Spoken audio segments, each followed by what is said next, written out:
It is 6 o'clock. So the work session for mayor and council for August 7th is called to order. And Ms. Hood, can you give us a roll call, please? Roll call for August the seventh, 2023 work session. Mayor Butler, Present. Councilmember James. Present. Councilmember Anton. Good evening, everybody. How's everybody doing? Councilmember Gutierrez. Present. Councilmember Akins Wells. Here. Councilmember Mears. Here. Mayor and council, you have a forum. Thank you. Item 1, council discussion and approval of Forest Park Fire and DMS Professional Development Program, background and history. Uh-oh.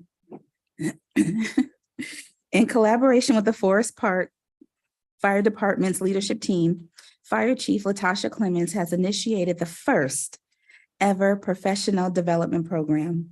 This program is designed as a guide for firefighters and paramedics to have a transparent career pathway for promotional opportunities and leadership roles with the Forest Park Fire Department. And Chief Clemens, you have the floor, ma'am. Yeah, we're excited. Mayor, Council, good evening. Good evening. Yeah, we're excited about this program. Definitely excited. As when I was coming up through my career, I had a pathway to show me how to get to the position of battalion chief. In this organization, we're implementing a program, a professional development program, all the way up to fire chief, something that the city's never had. So from a aspiring firefighter coming through the door as a new recruit, all the way up the channel, they have something that will provide them a bird's eye view of how they can achieve the top rank. So we've never had it. It's one of our 6 strategic goals of professional development. And just in collaboration with the command staff, we came up with this professional development program. So any questions for me? Excellent. Questions or comments, Councilwoman James? Awesome. Congratulations. Councilman Antoine? No, thank you. Councilman Gutierrez? Thank you, Chief. Thank you for taking the leadership, and this is very important. And I think like coming in as a, as a young firefighter, seeing this is extremely motivating. So thank you for that. Councilwoman Wells? He's just always, I was gonna say something like, what? No, I just want to say, just thank you for being you. Thank you for bringing so much to the department. And I'm excited about whatever it is you bring, because I know it's gonna be good. So thank you so much. Councilman Mears?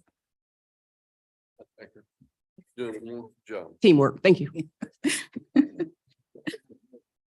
So items 2 and 3, we'll have one discussion on them, but when it comes to the regular session, we will vote on them independently. But they are as follows: the council discussion and approval of rezoning from RS to RM Scott Road, RZ 2023-02, background and history. The applicant is requesting to rezone the subject property from RS single-family residential to RM multifamily residential. The property is currently wooded and undeveloped. 3 single-family homes are currently located on Scott Road. Surrounding land uses include light industrial west and single-family residential north, south, and east of the subject property. The intent is to build 16 townhomes on the property. The Planning Commission recommended to approve the rezoning from RS to RM with the following conditions. First, Scott Road shall be improved to city standards prior to development. Second, buildings shall be constructed of brick, stone, wood, stucco, or any combination thereof.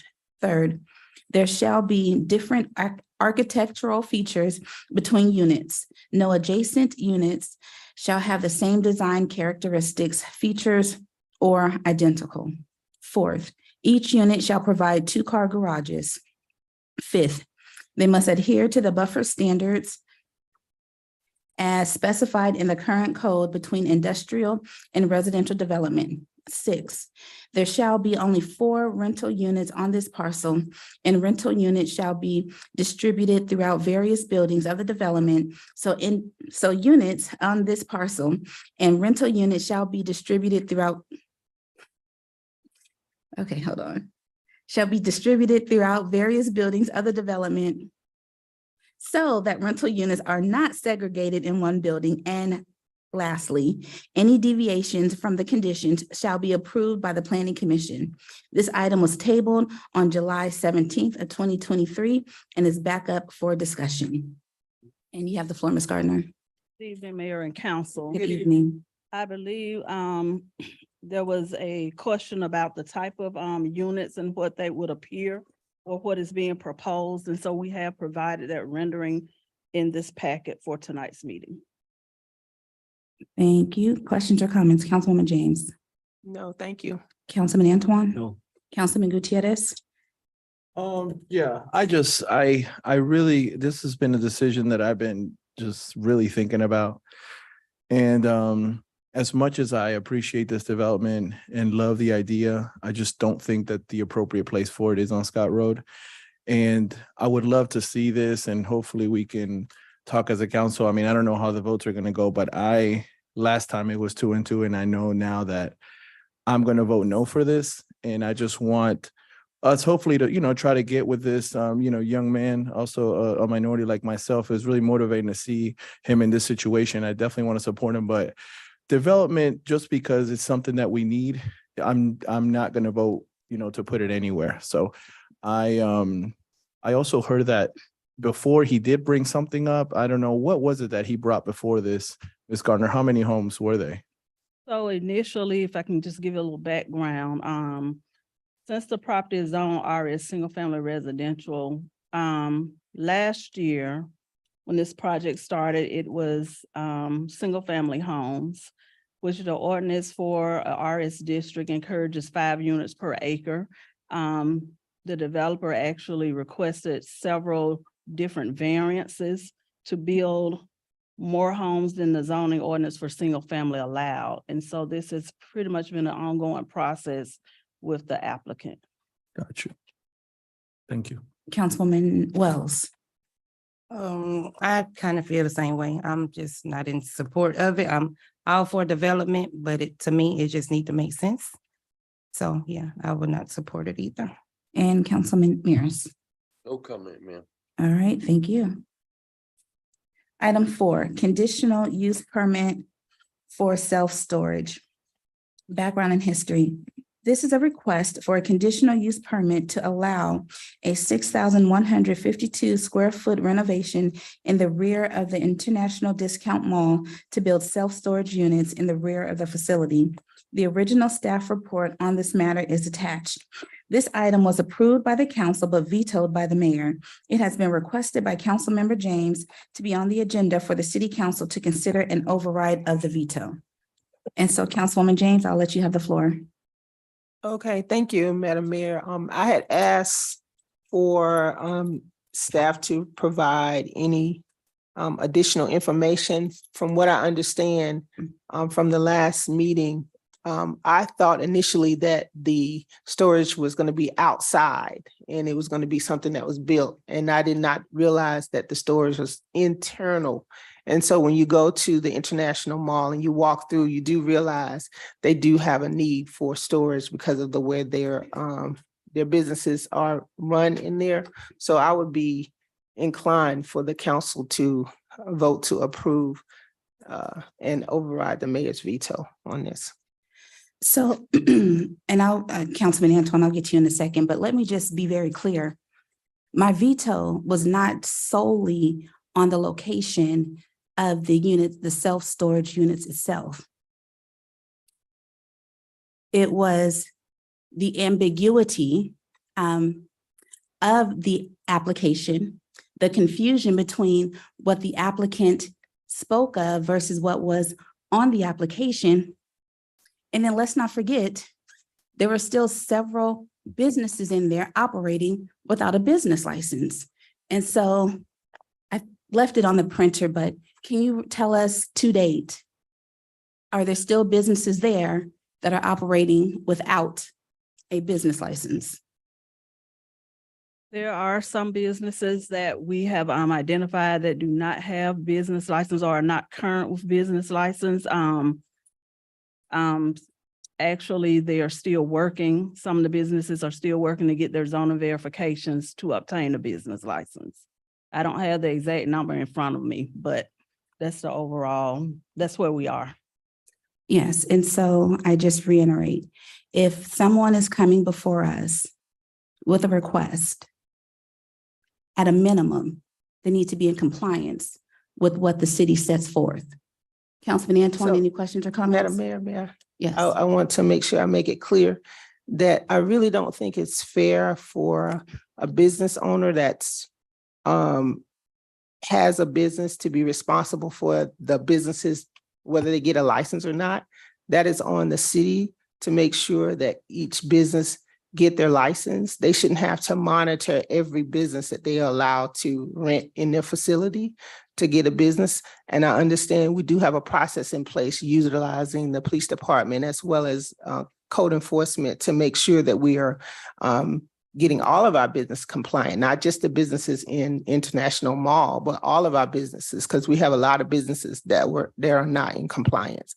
And also to the clarity of the information, I think that the delivery to us is what we need to get the clarity on. It's not on the business's responsibility to provide us with the clarity. It should be our staff that provides us with the clarity. If he said that this is a business, this is a storage unit that's within the facility, then that was not made clear. And I think I'm not speaking for just myself. I believe we thought it was something external. And so just now getting that clarification, I don't feel like it's fair to jeopardize this particular business for wanting to make things better for the people that choose to come to Forest Park and do business. But so you're just focusing on that one aspect, but what was unclear, what was actually articulated in what I read at our last meeting was it was supposed to be for the general public and for the businesses in there. But then the gentleman stood before us and said that that was not true. It was going to be just for the businesses. And so our staff present to us what they present to them. And so for him or anyone else for that matter to come before us and change what they put in their application is something we need to be very clear on before we vote on it. And because there was that change, I don't think the council should approve it. And then again, I respectfully disagree that as the owner of the operation, there is some onus to make sure that the businesses have license, because I guarantee he's still collecting rent from them. Councilman Antoine, No comment. Councilman Gutierrez. Would you have these numbers, Ms. Gardner, before we do vote on this? Is it something that's accessible or no? Probably you couldn't get it. Yes, we have them. Oh, we have. Pull it up, we do Mr. have- Clark. I'll get, I think Tanisha has the listing. Okay. Because would you be opposed, I guess, Councilwoman James, in like approving this if a certain percentage? No. I guess is up there? Because I do see your side as well, but you know, I see her side of saying that he is collecting rent and the businesses are there. You know, but walking through that mall, they definitely need a storage place because everything is just kind of bunched up and he has it divided into businesses. So I don't know if you're open to a certain percentage, at least being up to date. And I don't know how bad it is. It might be one or two businesses. There's one business, I'm sorry, that has not had a license since 2019. 2019. And I believe that, oh, trust me, code enforcement is on all of the businesses in this city, but this is the one that's just before us today that's getting the most attention. And then maybe you guys need to come back before us with an update on where we are with that as well. But actually, it's been expired since 2019. And this particular business has a total of 8 booths. We have 1, 2, 3, 4, 5 that there's no record of a business license. So you may want to clarify what that means from a city perspective. Is it something that we just don't have, or do they not have a business license? They don't have a business license. And then there is one application that was denied that is open, and 2 that have business license. I'm assuming they're current. Correct. So that's where we are with this facility. Are our I guess our city standards, like, do we differentiate the type of businesses that they have? Because I know it is like kind of a flea market style. Like, I don't know if it's the same thing would apply to like a standalone business than it is, a little booth. Our zoning dictates the type of business, and that's area zone general commercial, which is GC. So they would still have to abide by whatever the zoning for that particular district is, just as if they were a standalone brick and mortar. But some things probably don't apply. I'm sorry. Some things probably don't apply within like when you're doing the application because it is just a booth. They still will have to fill out the application just like a standalone business. Yeah, that's not my question. I'm saying like if it's like a safety, like, I don't know, something related to safety where in a standalone business, you'd have fire alarms, like a standalone booth like that table, probably some things wouldn't be applicable, right, to the application. That's my question. Fire department would have to go in and do the inspections for that entire space Mhm. That those booths are situated in. If I'm understanding what you're asking. I'm saying some of the questions probably don't apply to the whole, like if this is a restaurant, this whole building might have different questions in a standalone little table area. That's what I'm saying. Do we differentiate that or no? It's just general commercial, everything? So let me answer for you, Councilman Gutierrez. Yes, sir. I'm ESOL, so I did English as my second language. Thank you, Rick. It is true. Go ahead. It was a joke, y'all. So for the actual occupancy of the space, there is the same general type of inspection that a normal brick and mortar would have. For the occupational tax that's applicable for each of the booths, they still have to meet the letter of law as it pertains to zoning as well as the different NAICS designation that they would have. And so what we have here is that the general business, the facility in itself has inspections. The individual tenants inside each are supposed to have an occupational tax, i.e. business license for their respective businesses. But what we have happening in this situation, there are a number of them that we've just found that don't have them for whatever reason.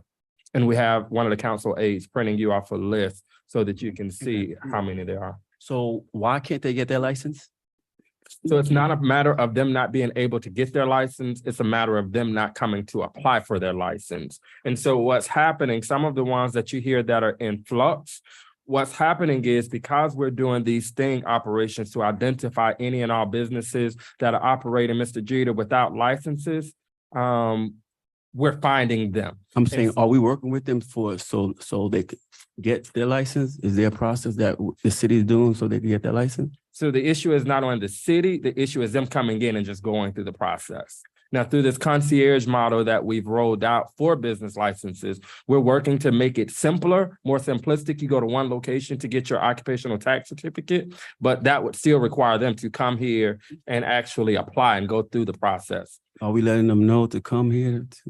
Yes, sir. They've been notified. Yeah. Yeah, and so once they get there, everyone gets their licenses, and this should not be an issue. But until they do, I just cannot fathom moving forward with this, knowing that we have people that are not compliant with what the city has set forward. What's your recommendation? Well, I would just say, based on the last meeting and the conditions that staff actually identified and additional conditions, at this point, the applicant has not complied with those and produced that information. So at this point, I would say maybe that this item actually be held for reconsideration until the applicant has complied with what we've asked in terms of the conditions. Sorry, you're saying table? Is that what you're Yes, until saying? We've, clarified everything. Okay, that's all I have. Thank you. Councilwoman Wells? We're here to make the decision, so I'm not gonna ask you what your opinion is, although I respect it. But I do agree with you, Mayor, as far as the business need to be up to par. But I do think that we as a city should be held accountable as well. Because if a business is operating in the city since 2019 without a business license, then when are we gonna hold ourselves accountable? And what is it that we aren't doing to make sure that these businesses are held accountable? So I have to agree. For that reason, I would support your veto. And I think I said that you can't come ask for something from us and you're not even up to date on what you need to be up to date on, yet you're collecting rent money from these people. And although I feel like they may need the storage, I just wouldn't be okay with supporting knowing that this many businesses either have expired license or no license at all. And I think we need to make sure we're doing our part. Thank you, Councilman Maris. We got to, let me ask a question to the panel, is the table completely out of the picture to reassess and wait till we get the proper paperwork and conditions and everything done for him to be legal to get in his position? So Mike, The only thing I just wanted to reference with respect to tabling it is because it's a discussion on the override of the mayor's veto. You have until the second council meeting following the veto. So this would be an opportunity. And then the next council meeting would be your last opportunity if that was the will of council. Yeah, that's what I'm in favor of veto. Oh, not veto, table. okay, well, and if they could get everyone in compliance by then, great, but if not, then it's another conversation. I have Oh, a question. oh, Well, Councilman otherwise, what I James. was gonna finish my conversation, if we can't come to some joint meeting, then I support your veto to get everything in line. All right, thank you. Councilman Gutierrez. Let's say half of them get their license, but Blink Jewelry and Stove ATL don't. Like, what are we gonna do then? Like, are we gonna hold everybody accountable? Because like maybe he has to kick them out, or what would he have to do? I guess if they're not complying with that, with the business license aspect of it, I guess he would, that's a problem on him. Councilwoman Wells. Yeah, so that was kind of my question too. Like, what's the purpose of tabling it? And I don't know, but I just know that for a fact, all of these businesses not gonna be up to date by the next meeting. So it will kind of defeat the purpose of tabling it. And we just turn it down, keep it as is until they get everything together. I got a quick comment. sir. Well, if we can't come to some kind of agreement on that, then I say go ahead with the veto myself. Thank you. Yes, sir. So if the mayor, like the veto goes, we don't meet that deadline, do they have to wait a certain amount of time till they come back with the council again? 6 months. 6 months, okay, thank you. Councilwoman James. Oh, okay. Item 5, council discussion. Are we out of 5? Yeah, council discussion and approval of conditional use permit 2023-04, 5370 Ash Street. Background and history. The applicant is requesting a conditional use permit to operate a youth performing arts facility, rehabilitation group home for teens, summer camp, a health clinic, and an adult education program at 5370 Ash Street. This property is located within the single-family residential district per section 8-8-28, single-family residential district. Places of worship, private school, and daycare centers require conditional use permits to operate in the single-family residential district. A church currently exists on the subject property. The Planning Commission recommended denial of a conditional use permit at its meeting on June 15th, 2023, based on the potential of a liability of children and adult activities that include clinics, recovering alcoholics, and offenders mixing. The following combination would not be allowed as a combined use. This item was tabled on July 17th, 2023, and is back up for an update to the mayor and council. Staff met with the applicant after the last council meeting. The original application requested still needs to be clarified by the applicant. At present, it is anticipated that the uses on the site will be limited to a church and a related school. Once staff receives the additional information requested from the applicant, this will be brought back to the mayor and council for further consideration. Yes, you have the floor, ma'am. Yes, so staff met with the applicant on Thursday to try to get clarity. And so there's still some discrepancy. I'm trying to get information from the applicant about the proposed conditional use. So that is why staff is recommending continuing to work with the applicant and then bring this back up for consideration. Thank you. Thank you. Councilwoman James? So I just want to be clear, is the recommendation to table it? Yes, ma'am. Do we have a determination date? Like maybe in, what is this, That would- September, October? Meeting in October or November? When do you think, how much time do you think staff would need? Is it a staff She said. thing or is it the applicant providing the information? So I think we keep putting onus on the staff when it should be directed towards the applicant. Am I thinking that wrong? That is the onus on the applicant to get the information correct. So how Any much other time do questions or they need? comments?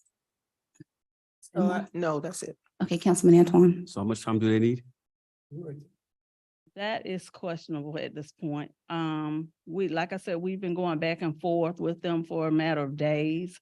And it's just basically, trying to get clarity so that they understand what's all needed. And then there's also another element to this piece in terms of, the school.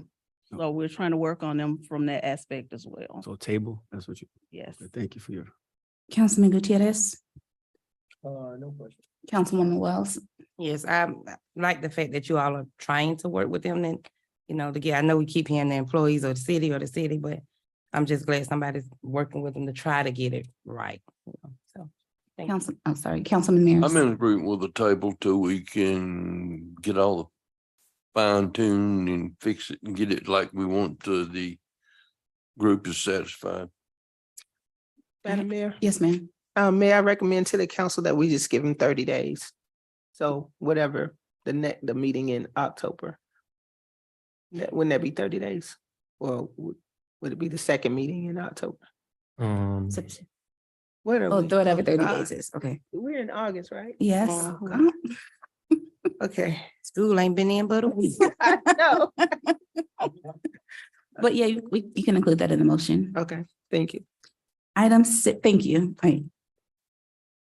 Council discussion and approval of Newton County Fire Service Clinical Agreement. Background and history. A mutual agreement of understanding between Newton County Fire Services and the City of Forest Park has been established for the purpose of EMT training. Newton County Fire Services has firefighters and responders from Forest Park and other service areas enrolled in their EMT program, which provides clinical training and assists with improving skills and knowledge for individuals desiring to become licensed EMTs or paramedics. This agreement, once approved, will be signed by both parties. The attached agreement will be further explained by Chief Clemens. And you have the floor, ma'am. Yes, ma'am. Good evening again, Mayor and Council. Good evening. We currently have agreements with Douglas County, Henry County, and Southern Regional. It's just an avenue for our internal members to get extra training that they wouldn't be able to do on shift. And then we should reciprocate from those agencies as well. So we already have these agreements. This is just another one that's going to be added to the pie. Thank you. Councilwoman James, Great job. Thank you.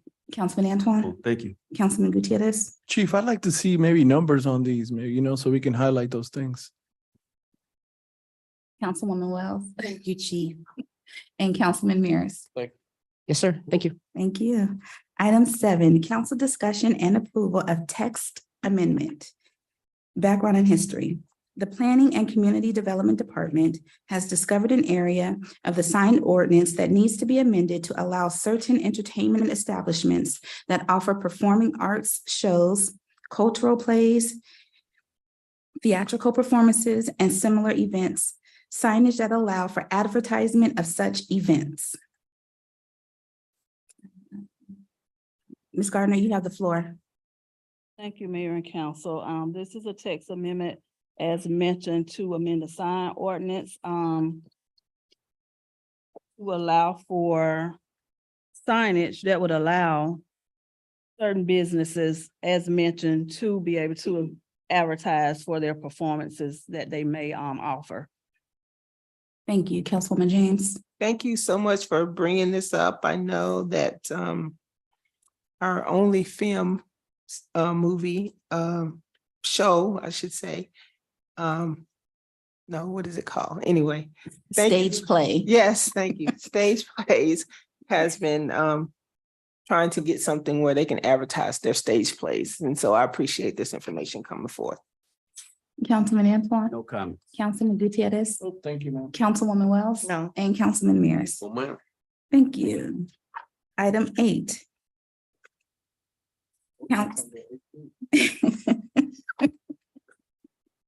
Council discussion and approval of text amendment, Arts and Entertainment District, background and history. In 2021, the Livable Centers Initiative listed several goals to further the downtown vision to provide a link to Main Street, create a sense of place, incorporate public art, and encourage a walkable, live, work, and play community with diverse development and activities that encourage inclusivity while supporting health and wellness. The new proposed Arts and Entertainment District includes the current Entertainment District, but will expand south over to Star Park, encompassing parcels between Oak Street and Ash Street as shown on Exhibit A. And you have the floor. Again, this is an amendment that just came about based on what is being exhibited as Forest Park becoming a live, work, and play community, and also connecting the community.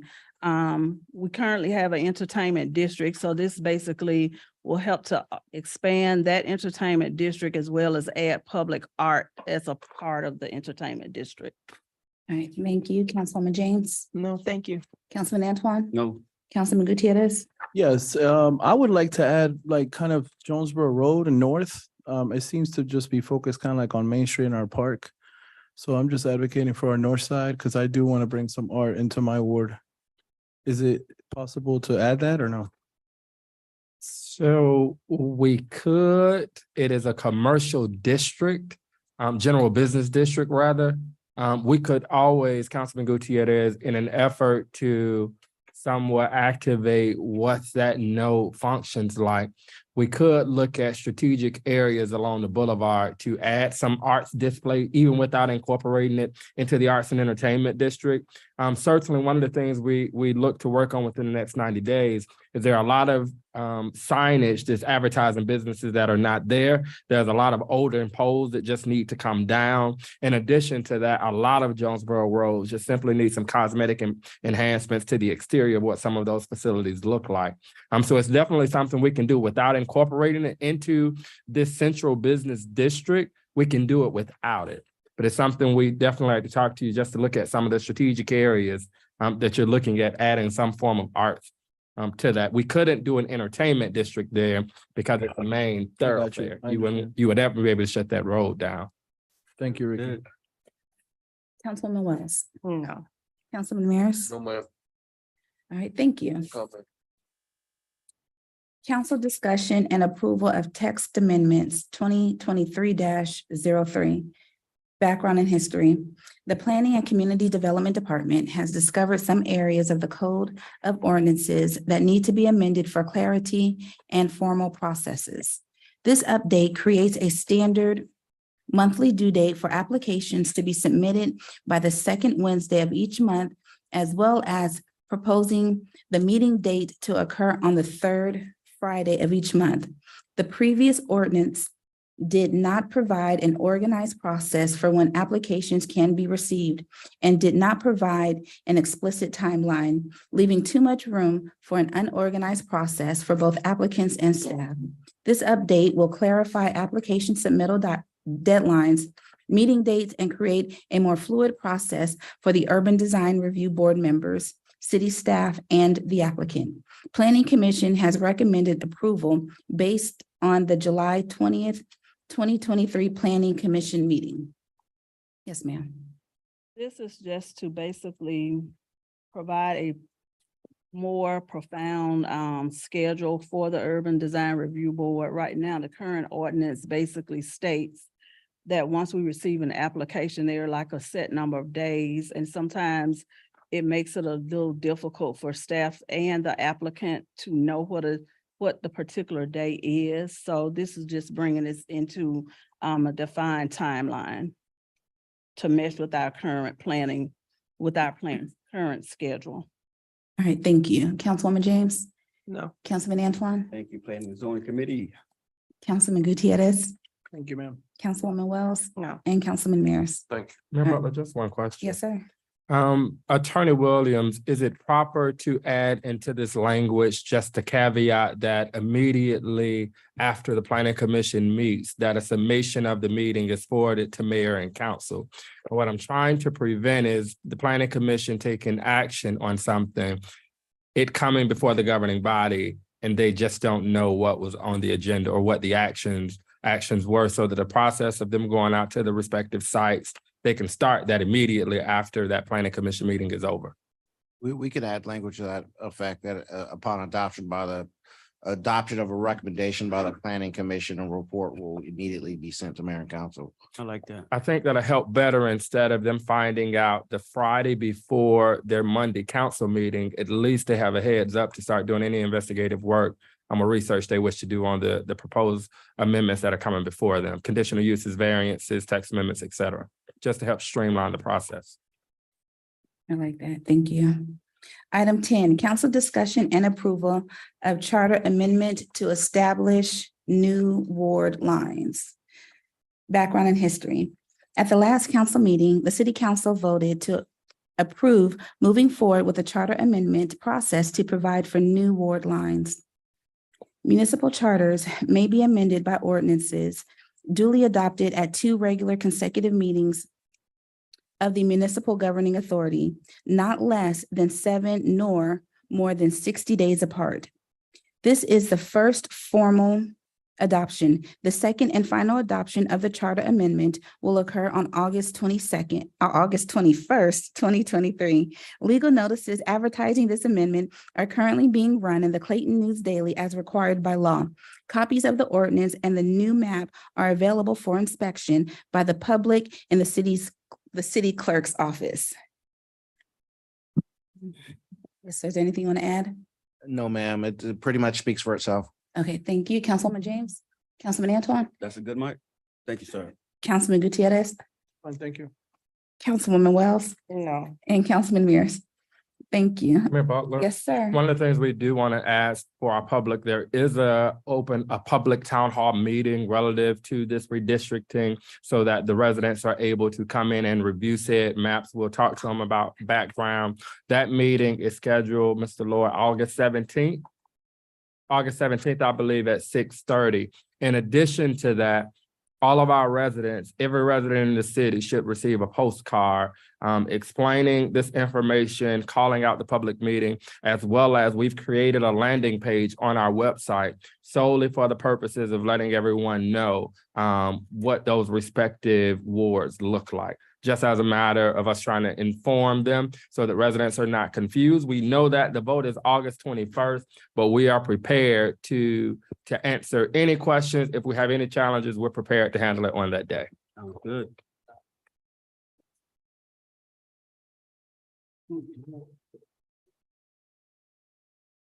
Good to next item, no check. So I didn't hear one thing about it. I just wanted to make sure that the information that is going out, because I know we spoke about it previously, but I just wanted to make sure it's detailed as possible. Because I know a lot of our seniors and residents just not computer savvy. And so everybody's not gonna scan the barcode to see what's really going on. So I just wanted to make sure that all of the information that they need to know is also on that mailer that's going out. Yes, ma'am. Councilwoman Wells, we also included the dates of the election as well as just general information. And what we plan on doing with the council aides is, in fact, using the council aides as well as the city clerk's office so that our seniors can come in. In addition to that, if I can get with Mr. Tariq, I don't mind, even outside of the August 17th meeting, just setting up shop down at the senior center so that we're able to catch some of them there as well. Because you are right, a lot of people, including myself, may have a challenge with a QR code, but because it's so much information, it was just no way for us to get it all on there. But we did go back and add just some more general information, as well as ensuring that all of our residents citywide at a minimum knew the dates of qualifying, when early voting starts, as well as when the actual election is. Okay, and I get it. It just, it bothers me because you're gonna have, for instance, people in Ward 2 that don't know that they have to wait 2 more years to vote, and people in Ward 4 thinking that they have to wait 2 more years to vote. So I just wanted it to, want them to understand every part of it. But- Yes, ma'am. We're going to continue to ensure that we're able to distribute as much information as possible, because this is a critical matter that the local governing body takes on.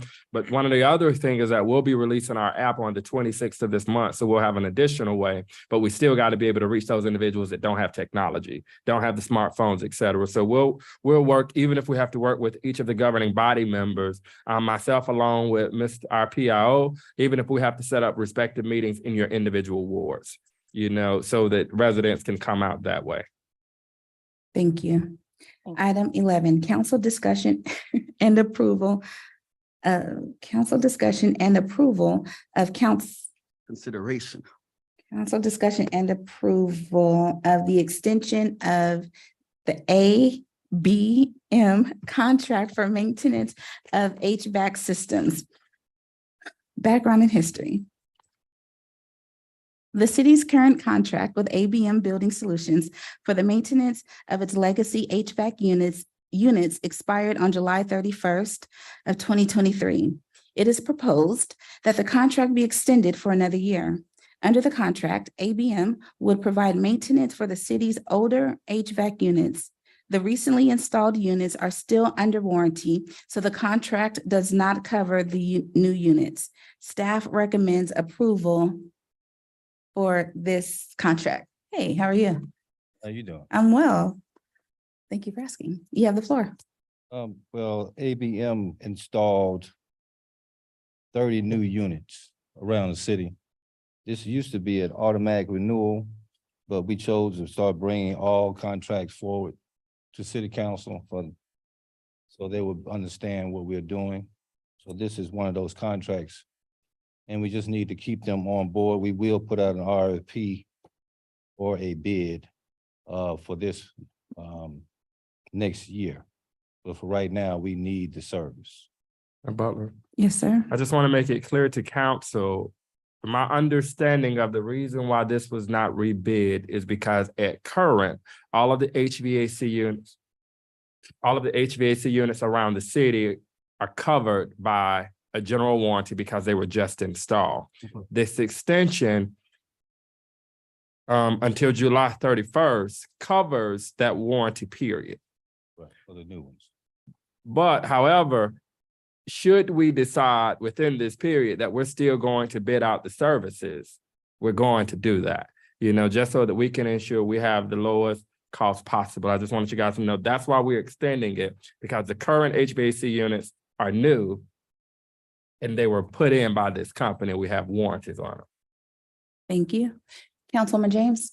No. Councilman Antoine? Thank you, sir. Councilman Gutierrez? Councilwoman Wells? No. And Councilman Mears? Very good. All right, thank you. Council discussion and approval of the proposal to temporarily suspend the borrowing of funds from employee empowered retirement accounts.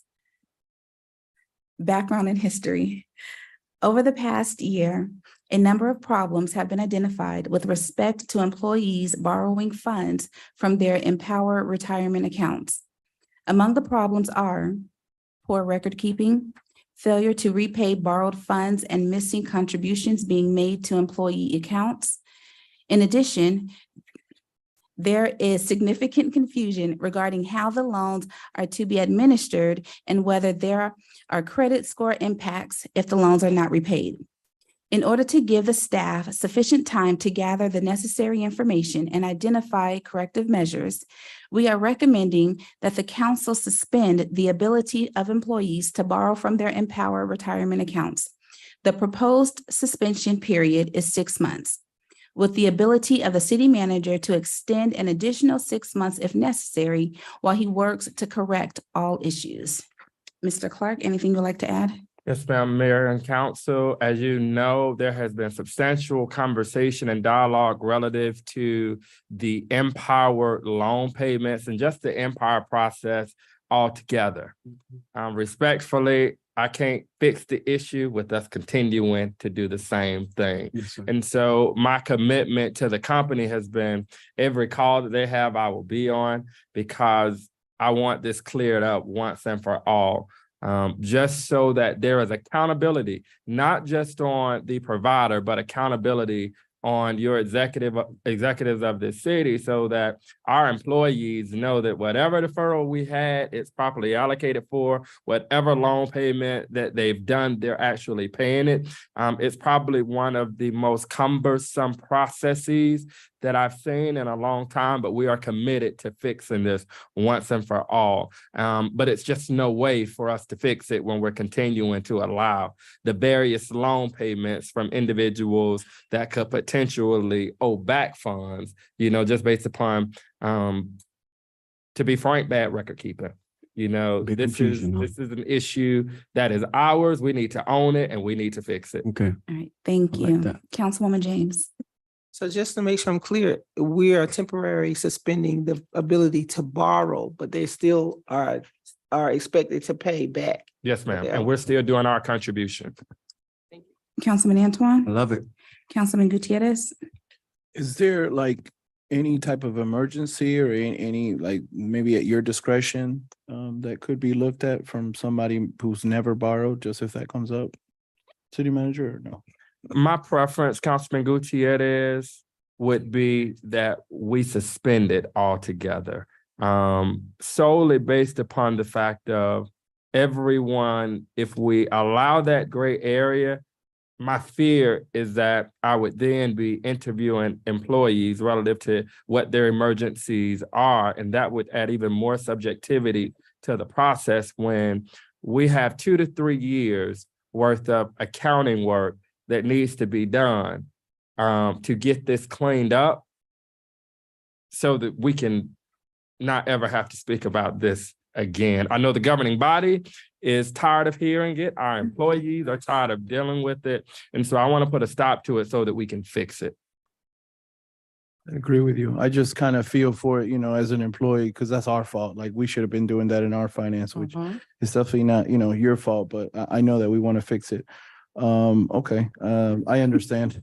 I mean, if that's the recommendation, but I would hate for somebody to have a real life emergency and they've never, tapped into that resource and, If That's the only there thing. was such an occurrence of a real life emergency, and we were not as an organization, and furthermore, as a family, to find assistance for whatever that problem would be, nothing would preclude me from bringing to this body the recommendation to reopen said loan account for the purposes of assisting one of our employees within this organization. But our Thank you. employee, I'm sorry. Thank you, Ricky. That's what I wanted to hear. I appreciate you. Councilwoman. Yeah, that was my sentiment as well. I don't think every employee should suffer because we didn't do our part. Because at the end of the day, that's what it is. Okay, we're gonna stop you from borrowing money that's yours because the city failed. So I don't think that's fair. I don't agree with that, but. it is Yes, what ma'am. it is. Councilwoman Wells, it's a very tough decision because you are right, especially when we have mandatory contributions. That's why another item that you're going to hear on this agenda tonight is relative to even a pension plan, because some of the records are just not right. And some of it also where the city tried to make it right. The city, in fact, paid loans for employees and has never received that money back. And so but you're right, there are a few bad apples or employees that may spoil it for the bunch. And it's unfortunate, but there's just no way for me to fix it with us continuing to take those loans. And I understand that, but doesn't the money, when they repay the loans, that money comes directly out of their check? So it's not the employee, it's Empower and the city. So it's not the employees not paying the money back because they're supposed to directly take it from their account.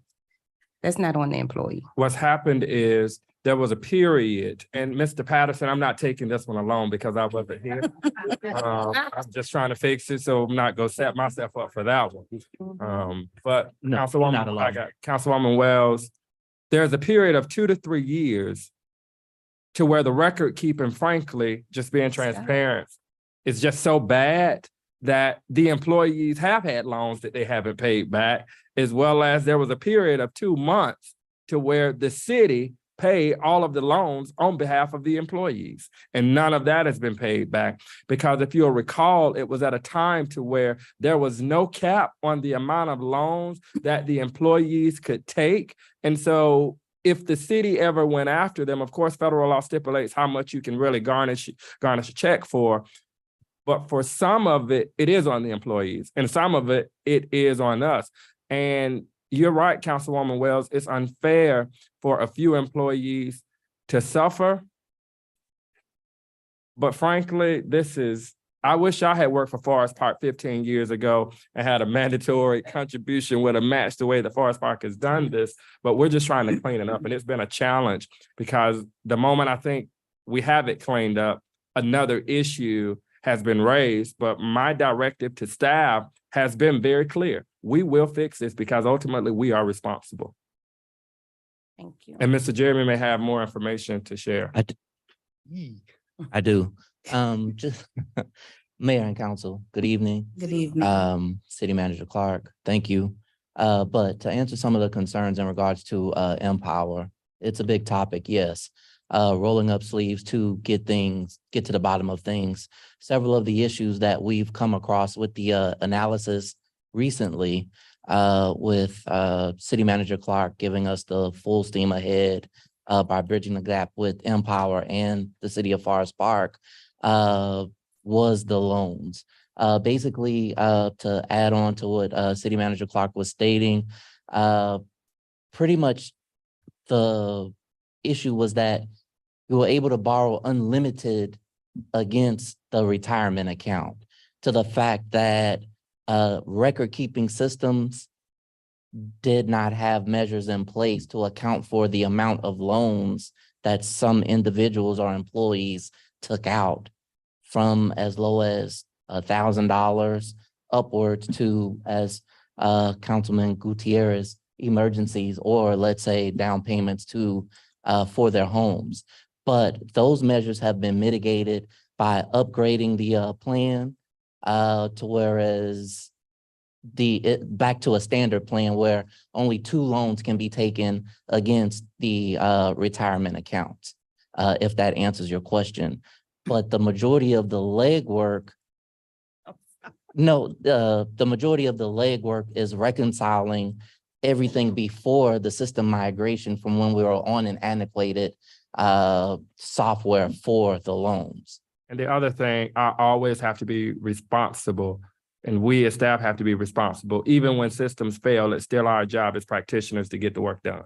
Exactly. And that's just, it's a learning thing. And, one of the things we're trying to do with this administration, we have to take ownership over those things that are under our purview, because essentially some of this started before most of the administrative team was even here, but we still on behalf of the city of Forest Park have to figure this out. Councilman Mears. Oh, I agree 100%. Councilman Antoine. Yeah, I do believe that like many problems will be solved by doing this all over. So I appreciate that. Thank you. Item 13, council discussion and approval of the Georgia Municipal Association pension plan. Background and history. As part of the city manager's employee evaluation, a large percentage of employees stated that they would like to see a pension plan implemented.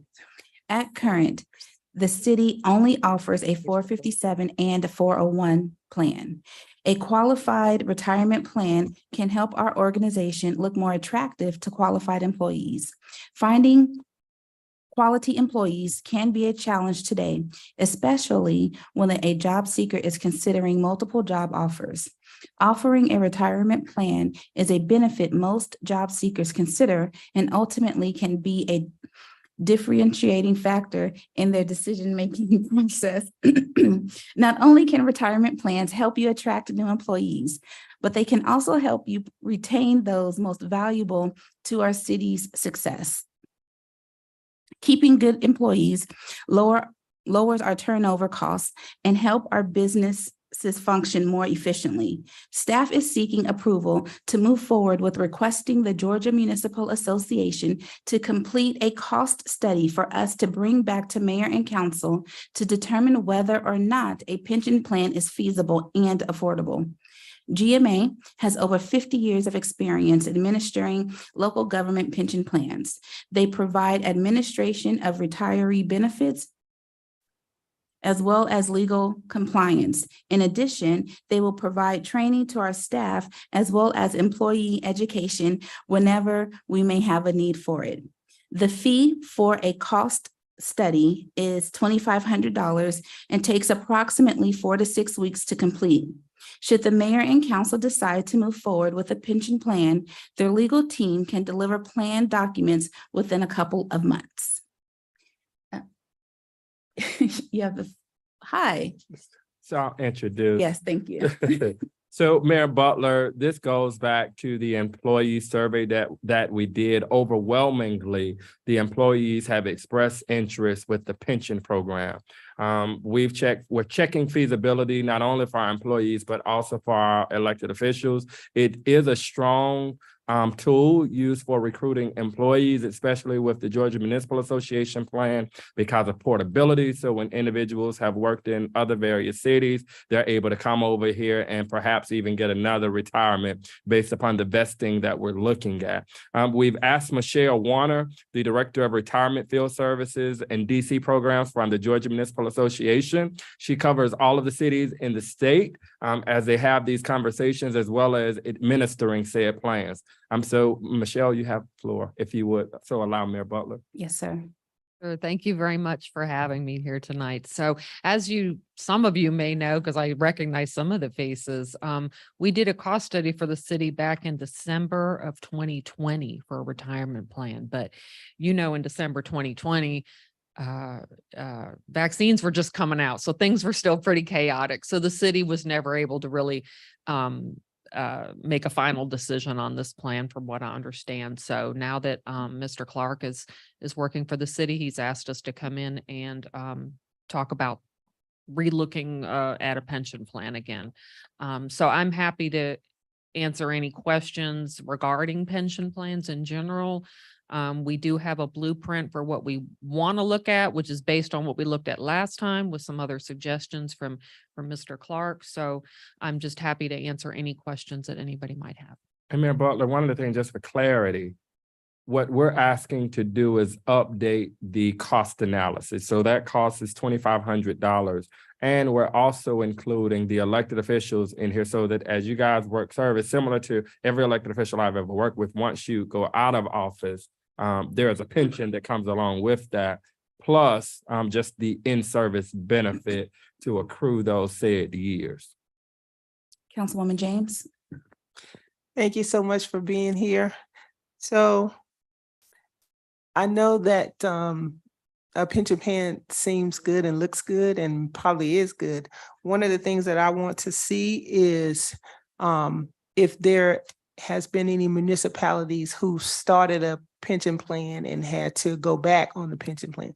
There's a video probably I saw maybe about 3 or 4 weeks ago that went viral about this man that had worked for a company for 30 years. You may have seen it, 30 years, and the company went bankrupt, and he was just really upset at the fact that he had put into this pension plan for 30 years and had nothing to show for it after that. So I would be curious to know if there is any municipalities that has started a pension plan and had to revert back or had to dissolve or what have you. So I would really want Well, that not in there. because of going bankrupt, if that's what you mean. No. I mean, some cities do decide that maybe the pension isn't what's working for them, but we do have a nearby city that closed theirs 2 years ago, and now they just opened it back up again, the pension plan. So cities are doing what they need to do for themselves as far as, what they feel is right for attracting employees is what I've been seeing. Mhm. So, but GMA's ability to provide pension plans to cities within the state of Georgia, that is that was brought about by state law in the sixties or seventies, I guess, and it was very clear in the law how cities are required to fund their plans. So a plan going bankrupt is not likely in our system because of those funding requirements. It's not like a private sector company that can do what they want to do with their pension plan, not fund it, whatever. The city would be required to fund it on a regular basis based on the valuations that we would do annually. Councilman Antoine, Yes, I reviewed it thoroughly. Thank you for sharing the information, Michelle. I support it. Councilman Gutierrez. I'm just happy you're back. You know, and I'm glad we're listening to our employees. You know, we put all these miles on these people. They're human beings that work for us. And I think it's the least we can do. So I'm glad, you know, that we're going to review it as a council, look at the options and make the best fiscal decision for our city. But I'm in full support of this. You know, you came before us and this is something that I always wanted. So yeah, thank you for coming and thank you, Mr. Clark, for bringing it back up. Yes, ma'am. Yes, sir. Council, I'm sorry. Councilwoman Wells. Yeah, that's, I was gonna say that as well. Thank you so much, Ms. Michelle, for being here. Because we brought it up 3-4 years ago and nothing came out of it. So hopefully with Mr. Clark bringing it back up, thank you so much. We can move forward. So thank you both. You're welcome. Councilman Mears. No comment. Thank you. Thank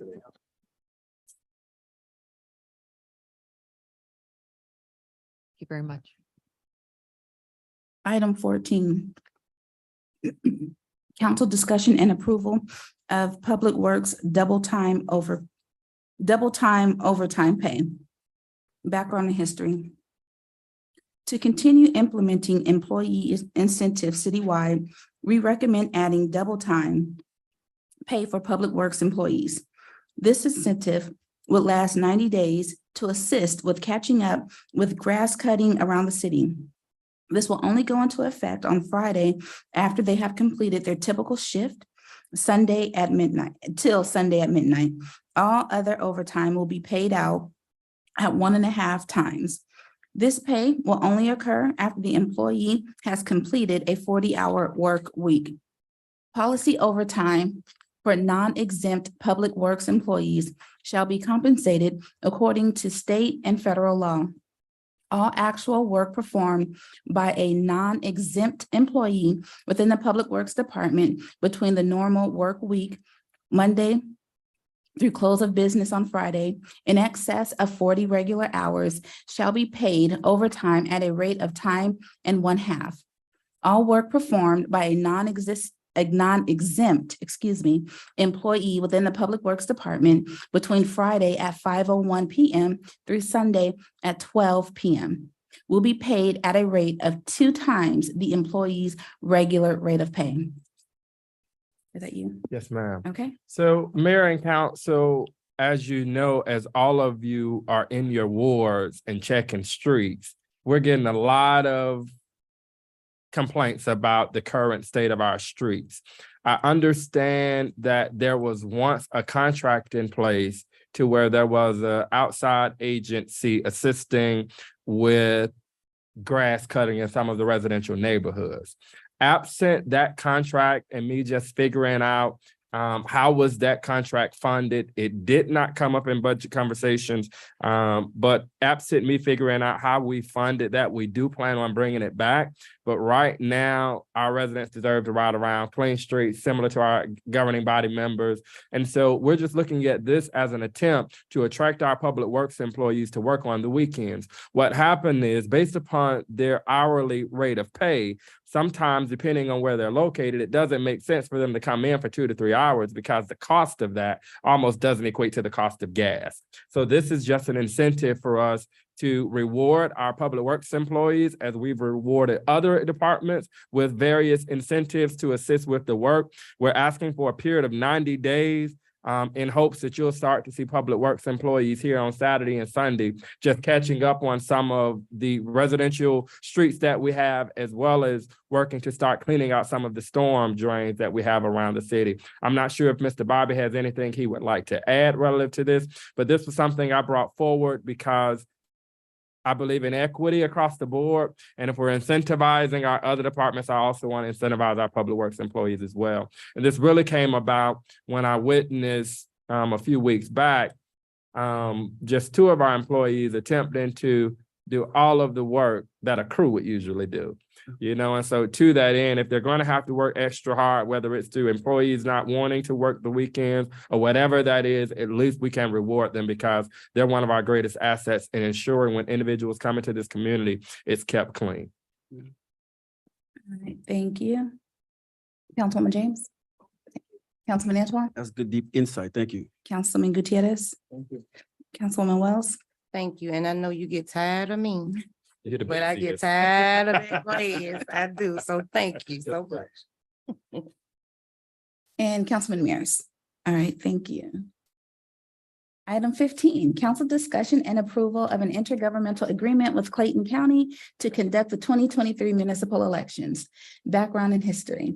It is proposed that the Clayton County election staff conduct the 2023 municipal elections for Forest Park. The city clerk will still serve as the elections superintendent, but Clayton County will handle most other election matters. The attached intergovernmental agreement has already been approved by Clayton County and has been reviewed by city staff. Mr. Mayor Clark. Butler, this is a perfunctory measure. This governing body has already authorized us to work with the county to conduct said election. Their election board has agreed to it. The county commissioners, I believe they've already voted on this. And so this is just the last form of vote for us to move forward with all planning relative to our November general election. Councilwoman James. No, this is good. Just a question. Have we publicized the qualifying dates yet? Yes, so per state law, qualifying dates have to be posted by January 31st of every year, or no later than February 1st of every year. In addition to that, I believe there's subsequent ads running right now relative to the qualifying date. So qualifying will be the 22nd, 23rd, and 24th from 8:30 a.m. to 4:30 p.m. each day here in the here at City Hall. Councilman Antoine. What month? Qualifying is in August. Okay. Yes, sir. Councilman Gutierrez. Councilwoman Wells No. and Councilman Mears. All right, thank you. I'm sorry, one more thing, Mayor Butler. Based upon request, we have also began conversations with Clayton County relative to us being able to offer bilingual ballots. Clayton County is not doing it, but we do seek to procure a vendor that will be on site to translate any and all ballots. Excellent, thank you so much. Is there a motion to adjourn the executive session? What is this, the work session? Move. I'll second. Oh, absolutely, yeah. You got a second? Okay, all in favor? Aye. Opposed? All right, you guys need a break or can we jump right Yes. into it? All right, 5 minutes.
I'll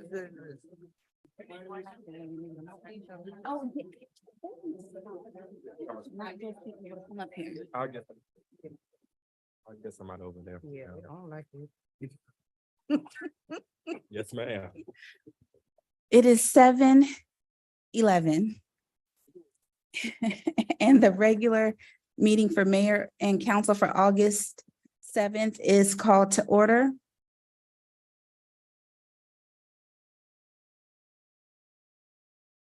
Pastor Clinkscales, are you doing the invocation tonight?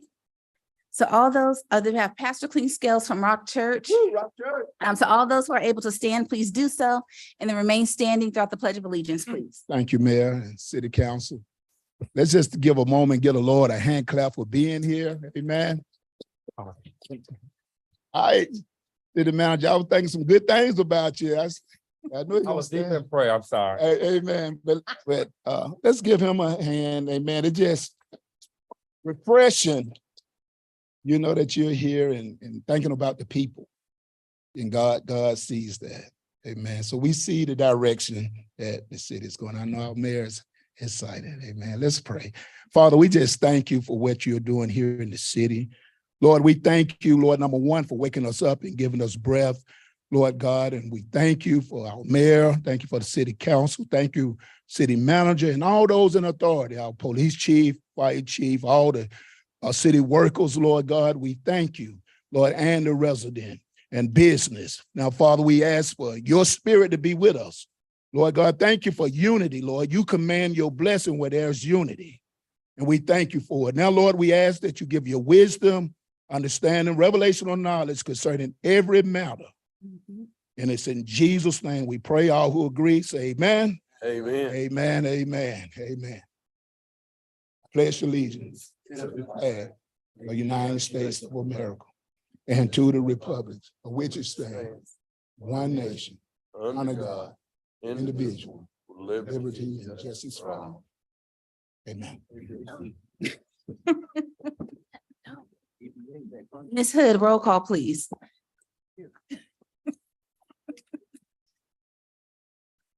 Roll call for August the 7th, regular session. Mayor Butler, Present. Councilmember James, Present. Councilmember Anton. Good evening, everybody. Hope everybody's well. Councilmember Hughes. Present. Councilmember Akins Wells. Here. Councilmember Mears. Here. Mayor and Council, you have a quorum. Thank you. The first item on the agenda is a presentation for our Clayton County Library. Background and history. There will be a 10-minute presentation to showcase many life-changing resources that the Clayton County Library System offers for free to the citizens.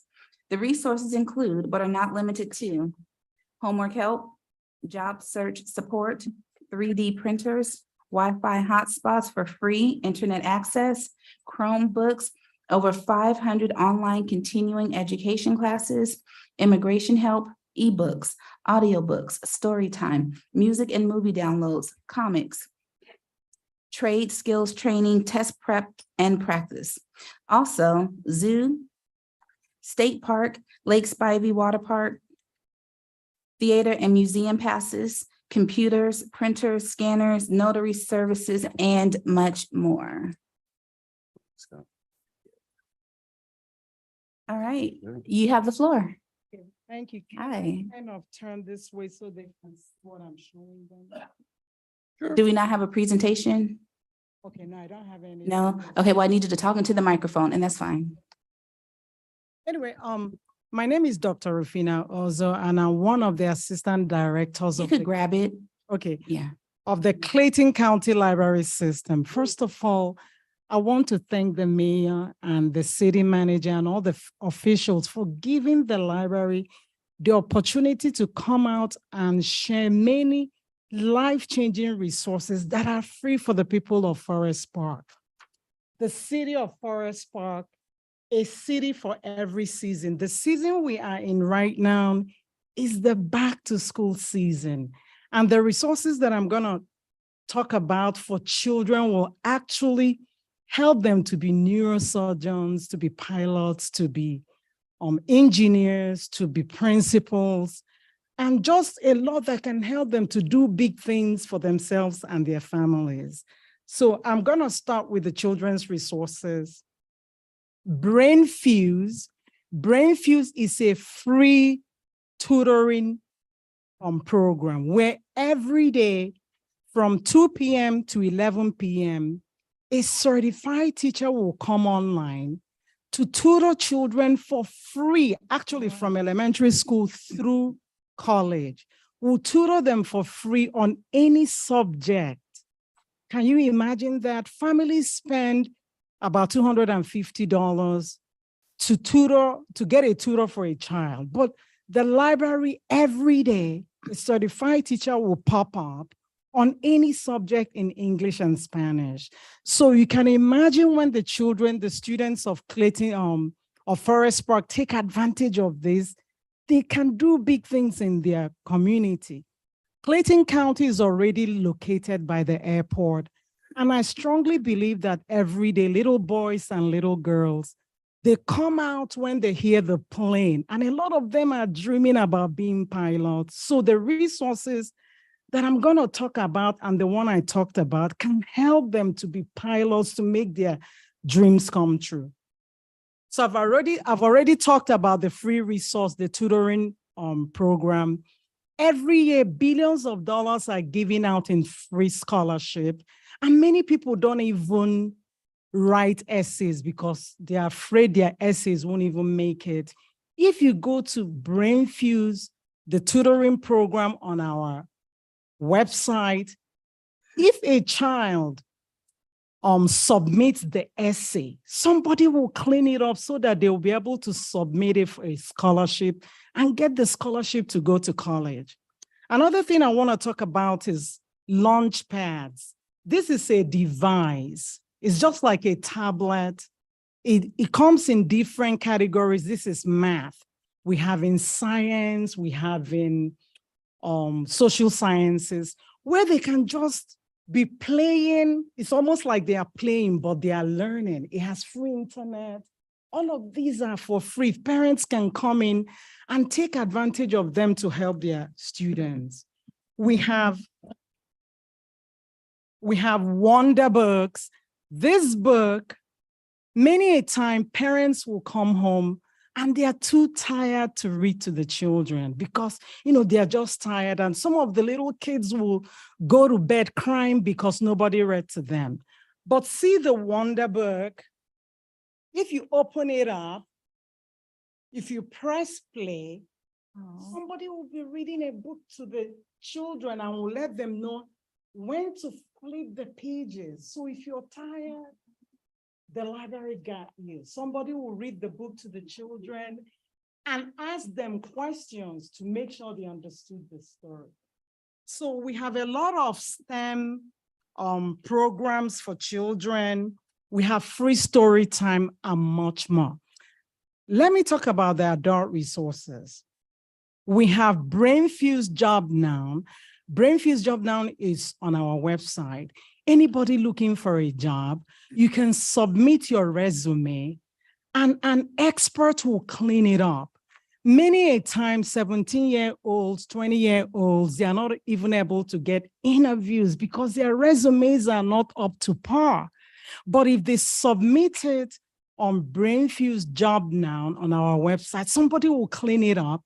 It gets even better. When they now submit their resume, if they get an interview, a life coach can help them to prepare for the interview like a superstar so that they can get the job. So these, like I said, are so many free things that people don't know about that we're asking you to please help us to spread the word because we want the people of Forest Park to thrive and do big things. Another thing I want to talk about is Universal Class. Universal Class has over 600 online continuing education classes that are self-paced, that people can go in and choose any category, any subject. After you take the online class, you get a certificate and you can add it to your resume to help you to look good. We have Interplay, it gets even better. Interplay is people that want to learn how to be a plumber, HVAC technician, or an electrician. They can learn these trade skills through the library. If you go to our website, if you click on Interplay, you can register so that when it's your turn, you can learn that through 3D and virtual simulations. I want to talk about the Learning Express Library. The Learning Express Library has just about any test guides, SAT, ACT, MCAT, nursing, to be a mailman, hundreds of tests that people can go to, pick the test they want, and they can practice until they get really good and they take the test and they ace it. I want to talk about Mango languages. Many a time people pay Babbel to learn a new language. Well, we have Mango languages that has several languages that you can learn for free. I want to talk about something that can help new business people. It's called Entrepreneur in a Bag. It's a backpack we have at the library. The backpack has a hotspot, it has a printer, and it has a laptop and a business manual that can help new business people to thrive. We have free hotspots. These hotspots can power up to 10 devices. So if you're traveling or for any reason you don't have internet at home, come to the library and borrow the hotspot that can power up to 10 devices, all for free. And we have Chromebooks. See, this is a laptop that you can check out from the library for free. So you can imagine the hotspot and the laptop and Hoopla. Hoopla, we're about to launch Hoopla. Hoopla is a digital suite that has it all. You can check out ebooks, you can stream music for free, you can stream movies, music, you can read magazines. So we have 3D printers. 3D printers, you can print this is a school bus. You can print just about anything on our 3D printers, and we have the 3D printers in all the libraries. All you need to do is you go to the internet, download the file of what you want to print, and come to the library and we can help you out. We have computers in the library so that if you need to use the computer, we have scanners, we have printers you can print, and also we have passes. Atlanta Zoo, we have free passes to the Atlanta Zoo. If you want to take the kids, come to the library. We can give you free zoo passes. We have theater passes. We have state park passes. We have the Jodico Water Park. We have passes for the Jodico Water Park. And for business people, we have just two more and I'm done. We have a business database. It's called WISE. It helps for financial ratings. So if you want to buy a stock or just any investment you want to buy, don't do it blindly because you may be making a mistake. If you go to our website and go to WISE, put in any stock or any investment you want to make, it will tell you their current rating. In other words, are they doing well? So that you can buy or say, oh, no, I'm not going to go there. We have ILA. ILA is a translation device that can translate just about any language. We use it at the library so that the people that cannot speak English will be able to translate and let them know what to use in the library. And we can even help you guys out if you have anybody that you want to do business with and they don't understand English. Come to the library. We don't check the ILA out, but we can help you use it at one of our tables when we're not using it to serve our patrons. So I have shared a lot of resources. I have much more, but I don't want to take your time. If you go to claytonpl.org, you'll be able to see all these amazing resources that are free. So does anybody have any questions for me? Thank you so much. The last I remember about the library was the Dewey Decimal system you make going to the library. So exciting. Councilwoman James, questions or comments? Just thank you so much for coming. My daughter loves the library. She loves getting all of her books from the library. So she is one of the patrons of the Okay, library. wonderful. And- Thank you. So if you all can please help us to spread the word to your neighbors, to your family, to your friends. And also we have games, up to 50 games. So if you're tired of the games you have in your house, just come to the library, or if you have a family reunion, come to the library and borrow games. Right outside there. Oh, wait, not yet. Councilman Antoine, questions or Yes. comments? Thank you for coming so much. So some of the people in in our community wanted to know about the citizenship program, the grant writing program. And you said ESL? Yeah, ESL. Is that within your program? Exactly. ESL, we are offering ESL. We partnered with another organization where people that don't understand English, that are learning English, they can come and sign up. All they need to do is call the library and we'll let them know the program, the days that we offer those programs. Councilman Gutierrez? I just want to say that I love your excitement. Like the way you presented, you could have sold ice to an Eskimo. Like I think you are so bright. And I'm glad that our libraries have that type of excitement in their employees. My wife loves the library and she's always trying to get me to go. I'm sorry. I need to go. Now I'm gonna go. I know y'all have all these things, but she's always a big advocate for a library card. And I promote it always as well. I just need to go there myself, especially after all the stuff you said. I might take you up on some of those games. But thank you for coming so much. And please, if you can leave anything, any literature, anything you want us to share, we will definitely make sure that we share that, ma'am. Thank you. Exactly. I gave them to Dr. Fonami to share so that you can see the resources I talked about and how to get to them. Thank you. Thank you so much. and I would Councilwoman love Wells. to come. Wait, you're not done just yet. You're not done. We got two more She trying people to to say- get through. Hold on. Councilwoman Wells, Rather questions say or that. comments? No, I just want to say thank you. I'm with Councilman Gutierrez. Like, I was gonna tell my husband, can you take me on the date to the library? I mean, it sounds that good. It sounds really good. So thank you so much for letting our community know that the resources are here, Wonderful. so thank you so much for that. Wonder, and if you need a pop-up library, let us know. Give us time. She's still trying to get in. Come back. Councilman Mears? Thank Thank you for coming. All right, thank you. you. So for energy. All right, Chief Clemens, I'm gonna ask if you want to do the honors for the next item, which is recognition of Miss Ayana Armstrong for the certification as Fire Officer number 3. So again, good evening, Mayor and Council. This gives me great pleasure to recognize one of my best and favorite co-partners, Ms. Awana Armstrong. She's our emergency manager coordinator, but she does so many amazing things behind the scenes. She helps keep the administrative office afloat in this city safe.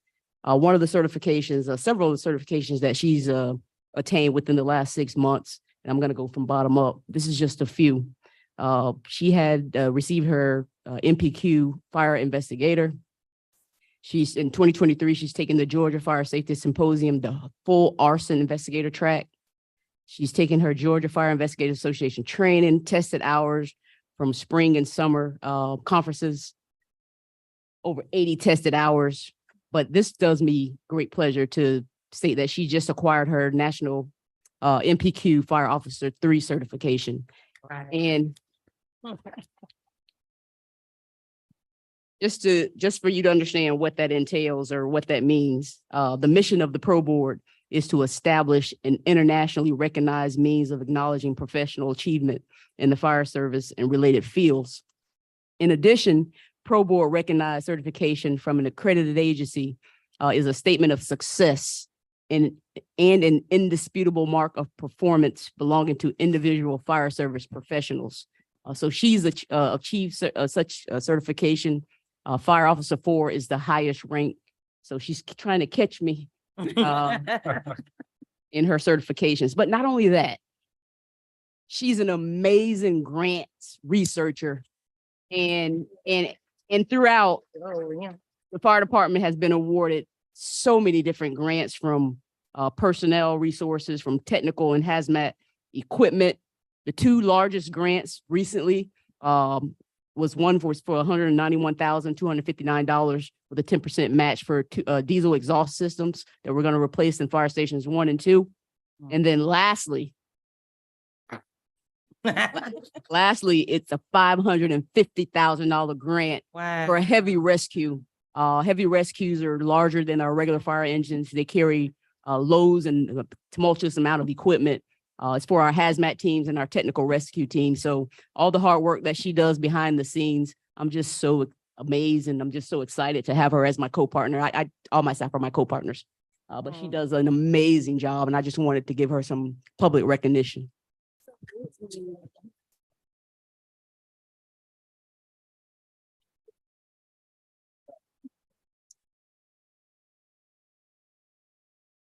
Is there anything you want to say? No.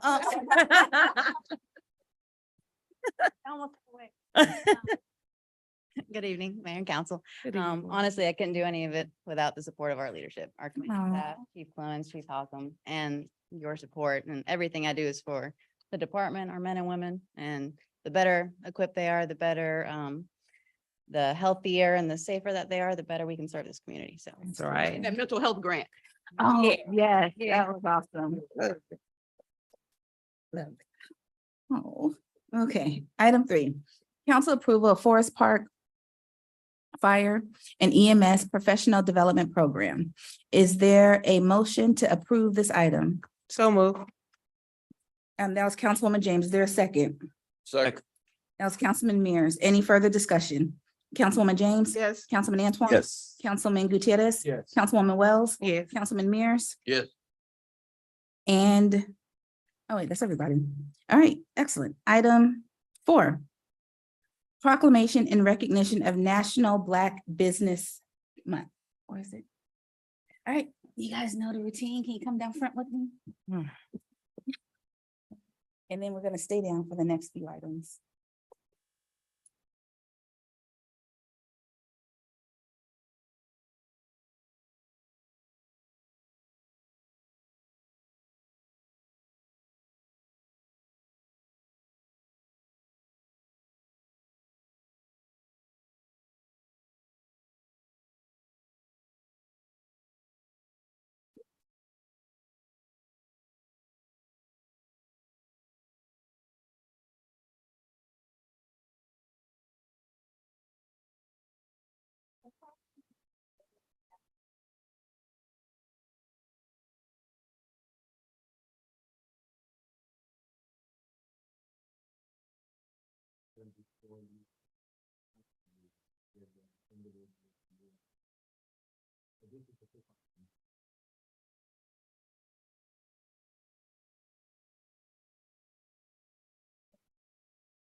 Oh.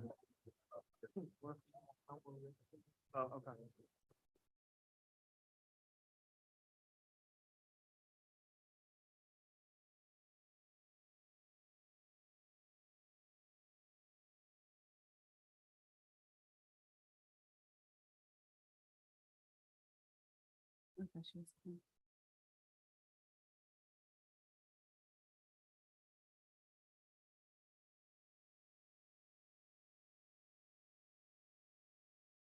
Oh,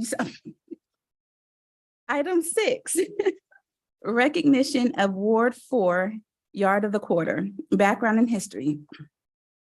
The purpose of the Yard of the Quarter program is to promote goodwill and recognize and support City of Forest Park Ward 4 residents who demonstrate exemplary efforts in maintaining their homes and yards to enhance the overall appearance of the entire community. The award for this month is being presented to the residents at 761 Virginia Circle.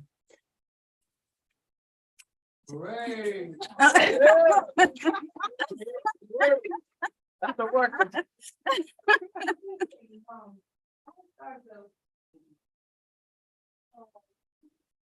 Keep Water for Beauty program, it was 3 years ago. And it was the hope that the neighbors would motivate us and help keep our community. I think we have done an amazing job. Have not seen her home. Right, 761. So I just want to say thank you, Ms. Thompson, for bringing beautification to our community. Thank you so much, and hopefully your neighbors are getting in and government. And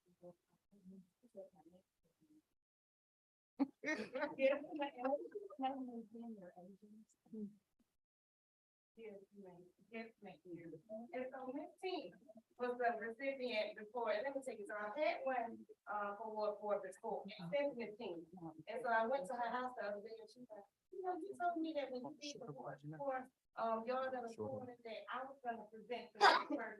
So I had to make sure that Ms. Tina represented this to you, so you know, paying this to you, and you have a $25 home to help you in the relationship with your job. Thank you.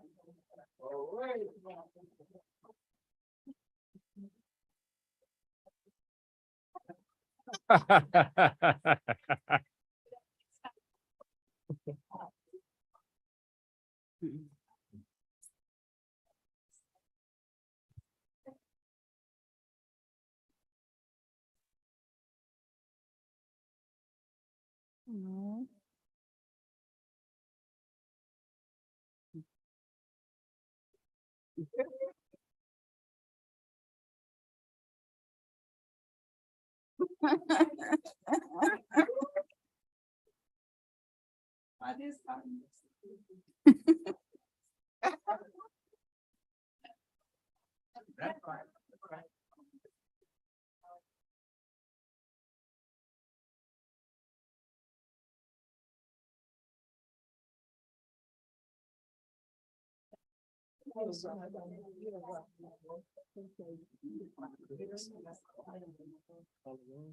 Oh, absolutely. I'm so stoked for that. Oh, okay.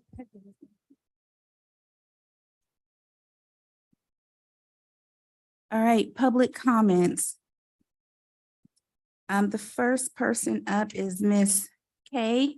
And while you're coming to the podium, Miss Kay, I'm gonna have Ms. Hood read our decorum standards to familiarize everybody with how public comments will be governed.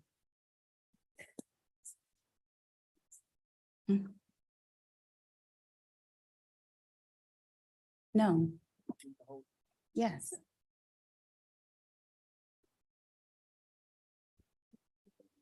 Section 2-1-7, Rules of Procedure and Decorum. Members of the public are not allowed to participate in any debate or discussion being conducted by the members of the governing body. Public comments will be limited to a total of 3 minutes per speaker, 21 minutes allotted in total. If more than 7 potential speakers sign up to speak, said time will be divided among the members, among the speakers. Public comments are for the residents of the residents and businesses of Forest Park.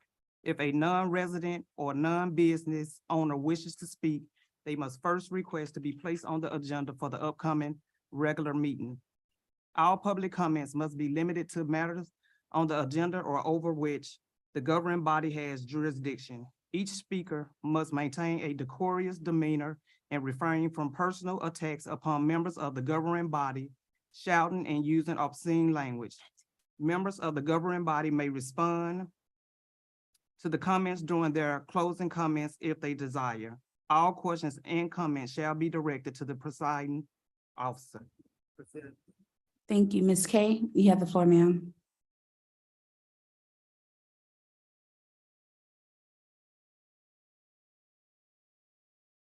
Good afternoon, Mayor. Good City Council. afternoon. Good evening. I just come today to oppose of the 16-unit townhomes that's going to be, that he's wanting to put up on 738 Scott Road, 3 homes on one of the residents. I I don't see how this can happen. It's just too small of a road.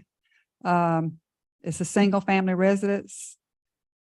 If he wants to put a single family home, that's fine, 3, 4, whatever, but the 16 unit, I just can't see it happening. And that's all I got to say. All right, thank you. Mr. Frank, you have the floor, sir.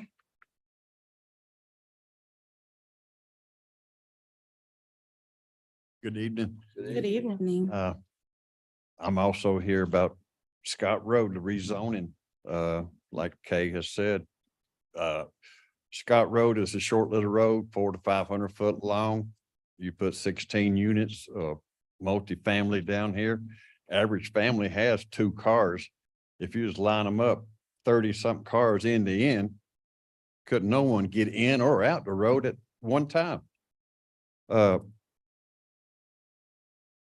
If you did try to go out our road, there's a lot of safety concerns with this going on. We have a stop sign at the top of Scott Road on Jonesboro Road, just to give you a picture. Liquor store on the left, bus stop between the liquor store and the road, the mall across the street. Okay, just this weekend, the little strip mall on the side of Scott Road at Jonesboro Road Sunday, they just went up and cut all the hedging and buffers out between their business and Jonesboro Road. Why? Because you can't, the way people are driving up and down right there, they just cut all the hedging down so they can have a better view of the traffic coming in and out right there. And it's just put that many units is an overdevelopment. It just won't hold up to it. Now, we've been going with this back and forth for 2 years.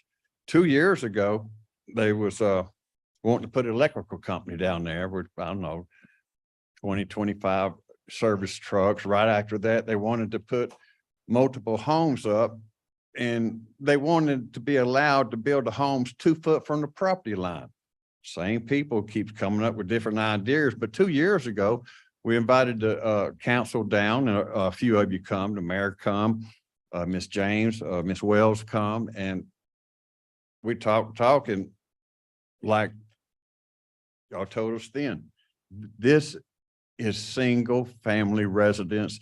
The residents of Forest Park comes before outsiders coming in to make a fast dollar and leave us with all the headaches. But here it is, 2 years later, seems like, I guess it wasn't written in stone, because we're having to fight tooth and nail to try to make this right. It's not right to come in and run us out, destroy what we worked for in our retirement home. You're just going to bring crime down there to where we're at. The chief is right here. He could probably tell you how much, since he's been here with us, how much they're doing up and down Jonesboro Road in that area. Okay, It's lit up like a Christmas tree. thank Do a you. Fine job. Appreciate it. Mr. Randall.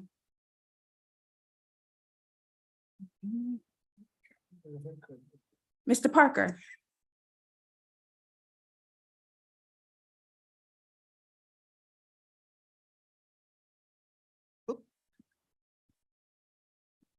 Right. Good evening. Good evening. Thank you for pointing out the rules of procedures. I happen to have a copy. Just to be fair. Oh, okay, there you go. Since you pointed out the rules of procedures, let me then ask the chair, in which section of the rules of procedures does it mention that no names are to be mentioned within the citizen comment portion? I've never heard of that rule being applied to anyone's public comments as they were making them or in general until the last meeting. So I'm wondering why that rule does not appear within the rules of procedures if the chair claims it is one. If the chair is now enforcing the rules of procedures, section 2176A upon citizens, then is the chair also now enforcing 2171B, which states when making remarks at meetings, each member of the governing body shall confine his or her remarks to the topic being discussed or debated, shall avoid personal attacks upon other members of the governing body, upon the motives or character of other members, or 2172B and C 2C states the following: no council member shall be permitted to make rude, obnoxious, slanderous, or personal attacks on anyone, including but not limited to other members of the council presiding officer. All council members shall also refrain from side discussions or other distractions during a meeting. I have seen each one of the rules violated at times within city council meetings. The rule of procedure also states in section 211A that the governing body shall establish from time to time by resolution the times, dates, and locations of regular meetings. Such meetings shall occur no less than twice per month. And C of that same section states, unless otherwise changed by action of the city council, any regular meeting which falls under a legal holiday shall be held on the first workday following said holiday. If any of you were at the last meeting, you would know that that last meeting, if it would have been, the rules would have been followed, we wouldn't have been here until 10 p.m. So in section 2132A, it also states that the mayor shall receive an annual compensation. And in this, I'm not going to read it all, but when a mayor or the city council does not attend a regularly scheduled meeting and they don't have a valid excuse that is not validated or okayed by the council, then they lose 10% of their monthly compensation. So I'm wondering again, if that's the case, if you miss a regular meeting, in those that we only have one meeting, when the rules of procedures, which you've clearly spoken on tonight and which I have a copy of, then why were 2 meetings not had? Because it says shall occur no less than twice per month. Anyway, so I've got 45 seconds. I continue to come here to address my concerns, the same concerns. I figured y'all pull this on me here, so I was prepared. I hate this. I hate that this has continued for 5 or 6 years. I hate that I have to come up here. We all got better things to do. Thank you for paying attention this time, because last time you did not. Now, I have plenty more to say, but that will save it for next time. Thank you for listening. Ms. Falami, you have the floor, ma'am.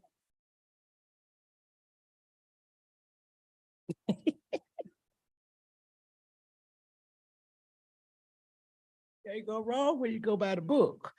All right. Good evening, Madam Chair. Good evening. I'm sorry, this is too funny. But to quit all joking, I just want to come and take a moment to really thank the Forest Park Police Department. 2 weeks ago, I had to do a welfare check. And I made connection with Officer Lewis and one other gentleman, and they was able to really give us a good assistance to find someone who was in the house and get them to the nearest hospital. But thus far, he's pulling along. Thank you, Chief Clement. Also to Chief Clemens, I always want to give a big shout out to her. She came out and joined me this week. Last week, we've been so busy with the MTS Sickle Cell Foundation. That was a really amazing program event. Forest Park has been doing some great things this summer for the community. To our park and recreation coach, Tyree, you know, Maxwell, they don't call you that over here, but over across the street, you coach. Congratulations. You work us hard, even though we volunteers, but you volunteered. So thank you for that. And, you know, it's a lot that has to be done. I will give a big kudos to our new city manager for coming in to try to take charge to keep. No, your job is not going to be easy, but I can promise you it's not going to be hard either. So I'm saying this to give you a good note. No matter how you have to, you know, throw your whip, because that's your brand. And when the city falls short, so do you. And believe me, my eyes are on you. And to the speaker, I've been going on Nextdoor, and I usually do not go on Nextdoor, but I've really been talking to these young men about how to come into the chambers, how to present themselves before this dais. They have the right, they are citizens. They've been here some longer than you all have. And I wanted them to feel welcome in here. So the gentleman who didn't show up to speak, he sit by me. Y'all recall him sitting by me? And I said to him, you act up, I put you out. So you notice he left before he came up. So Chief, I'm gonna yield my time back, I think. No, before I go, to my friend over here, Miss Yarborough, you know how much I appreciate you and the deputy chief there. Y'all just amazing. And Bobby, thank y'all. Thank the city of Forest Park. And the job fair was awesome. Give it up for our human resource last week. They was able to fill up Public Works. I was there along with my colleague, Dr. Rethuna Ozar, who just did a presentation for the Clayton County Library Board. She's amazing throughout the library system. The librarians are just like that. We have an open door policy. We partner with the previous chief and the previous deputy before they left, but these chiefs and deputies are still carrying on the torch. Thank you. Thank you. Mr. Evans, you have the floor, sir.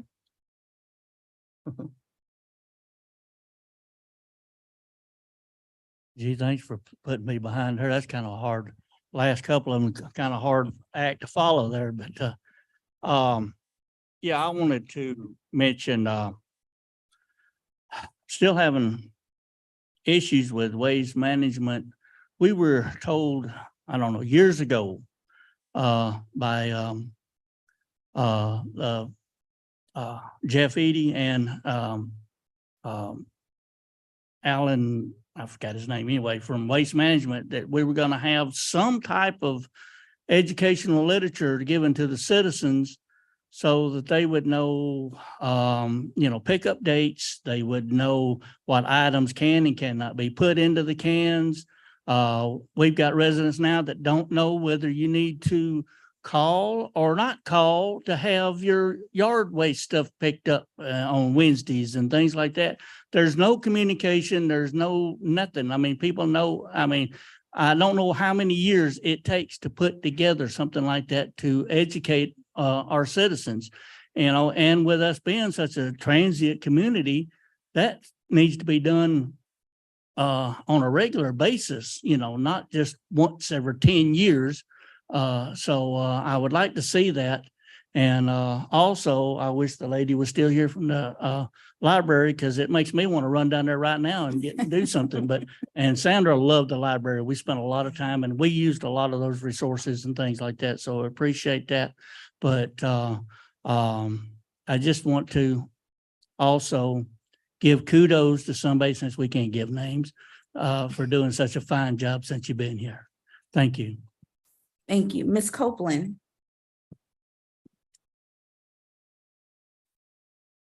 Good evening, Mayor and Council.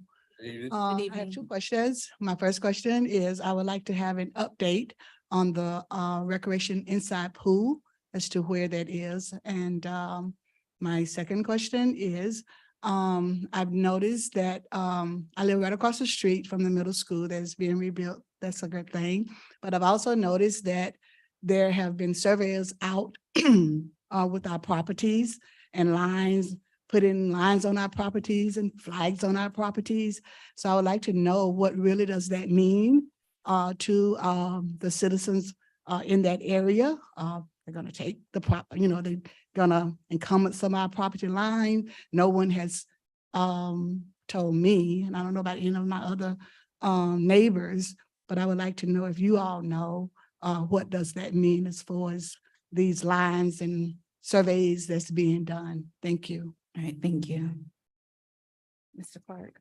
Yes, ma'am. Relative to the pool facilities, the renovation of the pool facilities. So one of the things that we're doing strategically is doing an overhaul of some of our city offices based upon them being so old. The notion of a city center, we expanded it to include a reclamated rec center, to include an even larger pool facility indoors. We received our first iterations of those plans today. There are some substantive things that we wish to change just to ensure that the facility meets all of our needs for the city. But collectively, we anticipate having these renderings done. Mr. Shelby, I believe the architect was September, October. We anticipate having all of it done in September. And just so that you know, one of the things we looked at is that, was there any point of us pouring $800,000 into the current pool facility when we knew that within a few months, we were in fact doing the entire structure over. So instead of us essentially trying to build around a pool, we said it makes more sense to build a facility and then include an even larger pool, just based upon some ADA things, because one of the things we heard was that there are a lot of seniors that use that indoor pool. And so myself, along with our recreation director, met with the actual pool company, and we shared with them, hey, we just want to hold off right now because the entirety of that pool has been demoed. And before we spend $800,000 on fixing it and then building a multiple $1 million building around it, just based upon economies of scale, it makes perfect sense for us just to build it, do it again, do it over rather, and give you something that you really deserve. And the city manager's report was omitted from the agenda. And so when we amend the agenda, Point of order. yes, sir, state your point. So basically nothing's gonna be happening to her house. Oh, the survey portion. So I'm not familiar. I'll never answer questions that I don't have an answer to. But one of the things that I'll do, I'll ride by the address tomorrow with our community and planning department just to see if we have someone that is pull permits to do something in your work. Oftentimes it could be just that, a boundary survey, but I can assure you the governing body is not looking to encroach upon any of your property for any projects that we have. I think that's Mitchell Street, Forest Avenue. Forest Avenue. Okay, thanks for letting me know. So, Mike, do we need to adopt the agenda to add, add the city manager's report since it was omitted? Can recognize the city manager. Okay. Thank you. You have the floor, sir. to do Yes, your ma'am. report. Yes, I'm sorry, Mayor Butler. I only have about just a few things. This is just a general update. One of the things we wanted to showcase for not only our governing body members, but our community at large. As you know, this governing body acquired the Rite Aid. Of course, it's now public. And so one of the things that we've been tirelessly working on based upon or pursuant to the action of our last council meeting, since Forest Park is a food desert, instead of us waiting for a restaurateur to come to us, we're going to use space that we own to bring the restaurants inside our community. The Rite Aid building will feature a 3-restaurant food hall terminal, just to allow us an opportunity for our local entrepreneurs as well as others to use the space. And then for the individuals that are within our community that are traveling all the way to the city of Atlanta for a commissary shared kitchen, this building will also host that, as well as those using this space will have the opportunity to leverage the flex space just when you need to have general office space as well as a large conference room. We're super excited about being able to steer economic development within Forest Parkway by not only focusing on dilapidated, blighted buildings, but then offering opportunities for those within our community to go from conceptual good food to brick and mortar. Also within this space, we'll have our first barista within the city of Forest Park. We're working collaboratively with Clayton County to assist with funding for this initiative, and we hope to roll this out within the next 60 to 90 days. The other thing relative to waste management, I know it has been a hot topic. We were able to meet with Waste Management and their entire team 2 weeks ago, and some of the things that we are looking at is we learned that Waste Management was only cleaning from the front gate of the transfer station to the police department. We've in fact asked them to come back with some increased activity on that street and extend it from the police department to Old Dixie Road. In addition to that, one of the ways that they've attempted to mitigate the smell of that transfer station is by adding these aerators when you enter that property. We've in fact shared with them that if you have this deodorizer coming straight down on the ground below it, there is no way that the residents on the other side of the street is going to smell anything but the trash trucks going up and down the road. And so we've asked them to look at a way to mitigate that by in fact adding some of that aeration to the outside of the property. And finally, we've assured them that we want to make certain we understand that all of the trash trucks that are going to that transfer station are not Waste Management. We want them to understand that at any and all times we catch trash trucks going down that road with unsecured loads, we will properly cite them because it is in direct violation of our ordinance. In addition to that, we also shared with them just cleaning the rights of way, that doesn't help us when the trash blows to the side of the road. So we've just asked them to expand their cleaning efforts. I know this is not a lot, but we're really trying to be aggressive in our approach, as well as our chief of police is working on clarifying some of the things within our code relative to the time in which they can operate. Finally, Mayor and Council, the educational component of waste management, I've asked my team what is going on with that, because I too have heard of this educational material that is supposed to go out to all residents. I know that it has been paid for by Waste Management, but we'll ensure that collectively we work on getting that literature out to our residents so that you understand what services you are afforded within this community. And finally, Mayor Butler, a big kudos, and governing body members, a big kudos to our HR department on the job fair. They took a vision that I had and made it reality, because as you know, we field a lot of complaints relative to public works functions around the city, relative to grass cutting, beautification and cleanliness. And they were able within 2 weeks, with the assistance of both our PIO press secretary, Javon Lord, as well as my executive assistant, to provide 16 conditional offers to individuals on the spot that day. We had over 100 people registered for those jobs. And that's one of the things we want to do. If we have vacancies, the department heads know we want to get those vacancies filled as soon as possible, because if you don't need the individual, then we can use those funds elsewhere. Mayor Butler, that concludes my report for today, and I'll give you the full report at our next meeting. Excellent. Thank you so much. Is there a motion to adopt tonight's agenda? So moved. That was Councilman Mears. Is there a second? I'll second. That was Councilwoman James. Any further discussion? All in favor? Opposed? Thank you. Has everyone had the opportunity to review the minutes from July 17th? And if so, are there any changes to be recommended? Okay, not hearing any. Is there a motion to group set minutes together and approve as is? So moved. That was Councilman Antoine. I'll second. Second by Councilwoman James. Any further discussion? All in favor? Opposed? All right, thank you. Old business item 8, council approval of rezoning from RS to RM Scott Road. Is there a motion to approve this item? So moved. That was Councilwoman James. Is there a second? I second. That was Councilman Antoine. Any further discussion? Councilwoman James? Yes. Councilman Antoine? Yes. Councilman Gutierrez? No. Councilwoman Wells? No. And Councilman Mears? No. All right. Item 9, council approval of rezoning from Point of order. RS. Yes, sir. State your point. What was the vote count? 2-2? 2-3. 2-3? Thank you. Council approval for rezoning from RS to RM Scott Road. Is there a motion to approve this item? So moved. That was Councilwoman James. Is there a second? I second. That was Councilman Antoine. Any further discussion? Councilwoman James? Yes. Councilman Antoine? Yes. Councilman Gutierrez? No. Councilwoman Wells? No. And Councilman Mears? No. All right, thank you. Item 10, council to consider an override of Mayor Butler's veto for conditional use permit for self-storage units. Is there a motion to override the mayor's veto? I make a motion that we table this agenda item according to staff's recommendation. All right, okay. There's a second by Councilman Gutierrez. Any further discussion? Councilwoman James? Discussion, Madam. Yes, ma'am. So if we table it, we still will have to make a decision by next council meeting, right? Yes, ma'am. Okay, and so I believe the consensus is that we not move we allow the mayor's veto to stand.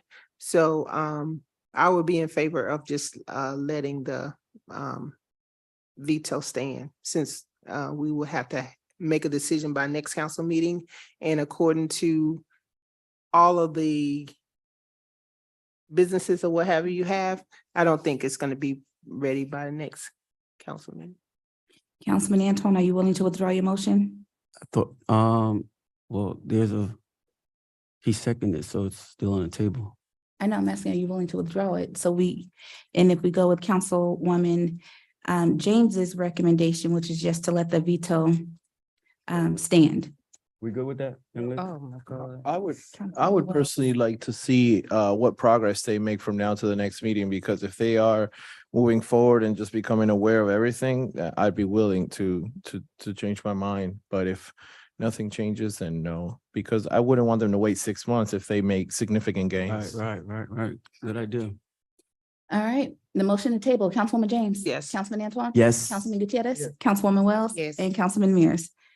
Okay, item 11, council approval of a conditional use permit for 5370 Ash Street. Is there a motion? This is a motion to table. Table, okay. The Is there quote. motion to table? Yes, Councilman Antoine, is there a yes. second? Yes. I'll second. Councilwoman James, any further discussion? Oh, ma'am. Councilwoman James, Yes. Councilman Antoine? Yes. Councilman Gutierrez, Councilwoman Wells, Yes. and Councilman Mears. Yes. Item 12, council approval of the Newton County Fire Services Clinical Agreement. Is there a motion to approve this item? So move. That was Councilman Antoine. Is there a second? I'll second. That was Councilwoman James. Any further discussion? Oh, ma'am.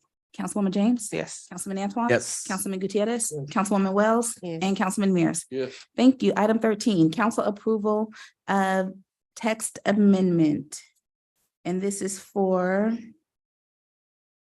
the signage, correct? Yes, ma'am. Is there a motion to approve this I item? make a motion that we approve this That was- agenda item. Thank you. Councilman Antoine, is there a second? I'll second. That was Councilwoman James. Any further discussion? Councilwoman James? Yes. Councilman Antoine? Yes. Councilman Gutierrez? Councilwoman Wells? Yes. Councilman Mears? Yes. Thank you. This next item is council approval of a text amendment for the Arts and Entertainment District, and that is for public hearing. So I'm going to ask for a motion to recess the regular meeting so we can enter into public hearing to hear the for and against on the proposed text amendments for the Arts Entertainment District. So moved. Good job. Councilwoman James, thank you. That was a lot. There's a second. Second. Councilman Antoine. Any further discussion? All right, all in favor? Aye. Opposed? Now is there a motion to open the public hearing? So moved. Councilwoman James, there a second? Second. That's Councilman Antoine. All in favor? Aye. Opposed? All right, thank you. So per our charter, 10 minutes is allotted per side. So anyone who wants to speak in favor of the text amendment for the Arts Entertainment District may line up at the podium now. All right, not seeing anyone. Is there anyone who wanted to speak in opposition of the text amendment for the Arts Entertainment District? You may line up at the podium now. All right, not seeing anyone. Is there a motion to close out the public hearing on this item and reconvene into our regular meeting? So moved. Councilwoman James, is there a second? Second. That was Councilman Mears. Any further discussion? All in favor? Aye. Opposed? All right, thank you. Now, is there a motion to approve the text amendment for the Arts Entertainment District? So moved. That was Councilwoman James. Is there a second? Second. That was Councilman Mears. Any further discussion? Councilwoman James? I'm calling for the Yes. vote. Councilman Antoine? Yes. Councilman Gutierrez? Yes. Councilwoman Wells? What you think, Mayor? Yes. Yes. And Councilman Mears? Yes. Council approval of the text amendment 2023-3.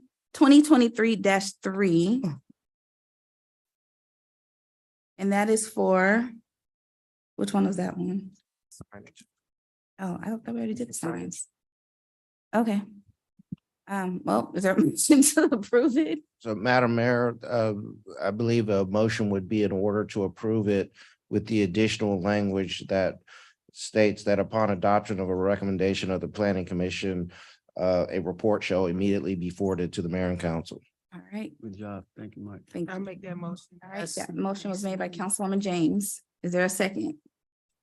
Second. That was Councilman Antoine. Any further discussion? No, ma'am. I see Councilwoman James. Yes. Councilman Antoine. Yes. Councilman Gutierrez, Councilwoman Wells, Yes. and Councilman Mears. ma'am. Thank you. Council approval of the charter amendments to establish new ward lines. Is there a motion to approve this item? So moved. That was Councilman Mears. Is there a second? Second. That was Councilwoman Wells. Any further discussion? Only reason I'm doing this. Oh, you going down? I was gonna line call for 'cause- the vote. Okay, call for the vote. Okay, Councilwoman James, No. Councilman Antoine. Yes. Councilman Gutierrez, Yes. Councilwoman Wells. Yes. Are you sure? Thought we were doing comments. That's why you threw me. out. Oh. I thought I called for the comments. I didn't call for the comments. Oh, I called for them. But it's okay. It's okay. close the comments. Councilman Mears. Yes. All right, thank you. I'm sorry about that. Where are we at? Item 17, council approval of the council's consideration. This is for council approval of the extension of the ABM contract for maintenance of our HVAC systems. Is there a motion to approve this item? So moved. That was Councilwoman James. Is there a second? Second. That was Councilman Antoine. Any further discussion? Councilwoman Jane? Oh, yes, sir. Can they come check this one? Councilwoman James. Yes. Councilman Antoine. Yes. Councilman Gutierrez, Councilwoman Wells, They will. and Councilman Mears. Item 18, council approval of the proposal to temporarily suspend the borrowing of funds from employee empowerment retirement accounts. Is, okay, there is a A motion. second. Okay, no, there we go. Any discussion? Councilwoman James? Yes. Councilman Antoine? Yes. Councilman Gutierrez, Councilwoman Wells, Yes. and Councilman Mears. Yes, ma'am. Council approval of the Georgia Municipal Association Pension Plan. Just for clarity, for record purposes, this is not the approval of the pension plan. This is the approval of the cost analysis, just so that our record is clear. So is there a motion to you. approve the cost analysis for the Georgia Municipal Association Pension Plan? So moved. That's Councilwoman James. There a second? Second. Councilman Antoine, any further discussion? Councilwoman James? Yes. Councilman Antoine? Yes. Councilman Gutierrez? Councilwoman Wells? And Councilman Mears. Yes, ma'am. Council approval of the Public Works double time overtime pay. Is there a motion to approve this item? So moved. Councilwoman James, is there a second? Second. That's Councilman Antoine. Any further discussion? Councilwoman James? Yes. Councilman Antoine? Yes. Councilman Gutierrez? Yes. Councilwoman Wells? Point of order. Yes, ma'am. Mike, since my husband, I want to make sure I'm doing it. I recommend you recuse. Thank you. Councilman Mears. Yeah. All right, thank you. Council approval of an intergovernmental agreement with Clayton County to conduct the 2023 municipal elections. So moved. That was Councilman Mears. I'll second. Councilwoman James. Any further discussion? Councilwoman James? Yes. Councilman Antoine? Yes. Councilman Gutierrez? Yes. Councilwoman Wells? Wait, what number you on? Hmm? What you on? I'm on the 21. Okay, yes. Councilman Mears, your vote, please. Yeah. Closing comments by the governing body, Councilwoman James. So I want to say congratulations to all of our staff. Fire Officer 3 Armstrong, congratulations. We got this little flyer here, Mr. Rudy. You all know Mr. Rudy. We celebrated his 100th birthday. He passed on. So he has a celebration on, the public viewing is on Tuesday. Tomorrow. Yep. From 12 to 6 at Morrow Brothers Funeral Home. That's in Atlanta. And then the gravesite service is on Wednesday at 10:30. And then they'll have a final salute at 1 o'clock at Victory in Christ Ministries in Riverdale. So if you all want that information, I have it for you. Also want to remind everyone, or mark your calendar actually, on September the 23rd is the Forest Park Homecoming Parade. Last year we got rained out because of the weather. Hopefully we won't. And I think Director Jinx got his banner all made for his class of what was that? Class of 89. So we looking for everyone that graduated from Forest Park High School to participate. We're asking for our elementary, middle school, and of course our high school to participate in the homecoming celebration. The homecoming game is actually that next Friday after the 23rd, which is the 29th. But we got flyers, so make sure you get that information. We also have on the third Thursday of every month, I host a ward meeting. And I believe the air is not fixed yet, right? At 696, so we're gonna be at the senior center, right? Isn't that fixed there? There is not fixed. Okay, so we're gonna be at 696. I'm sorry, we're gonna be at the senior center, hopefully. I gotta check with Director Maxwell to make sure it's available. But it'll be at 5 o'clock. And everybody is invited to come out. We have our subject matter experts, which I call them, our staff that provide information to what's happening in their prospective departments. And it's also recorded on Zoom. So you can go online to the Ward 1 website and get that information played back. We also will be uploading a video from the Gifts at the Park. Recognizing all those people that participated in that. That will be on the website as well. Just a couple comments I would say. I'm kind of disappointed in the non-passing of Scott Road. And I'm disappointed because I know of the housing need that we need in our community, and I do understand the opposition, Mr. Frank and my mind is gone. Kay. Ms. Kay, thank you. But I know that we do need this, and this developer had agreed to fix the road at no cost to the city, to make it where it's up and apart, but we'll see. We'll see where it goes, but I'm disappointed in that. I do agree with the educational piece for waste management.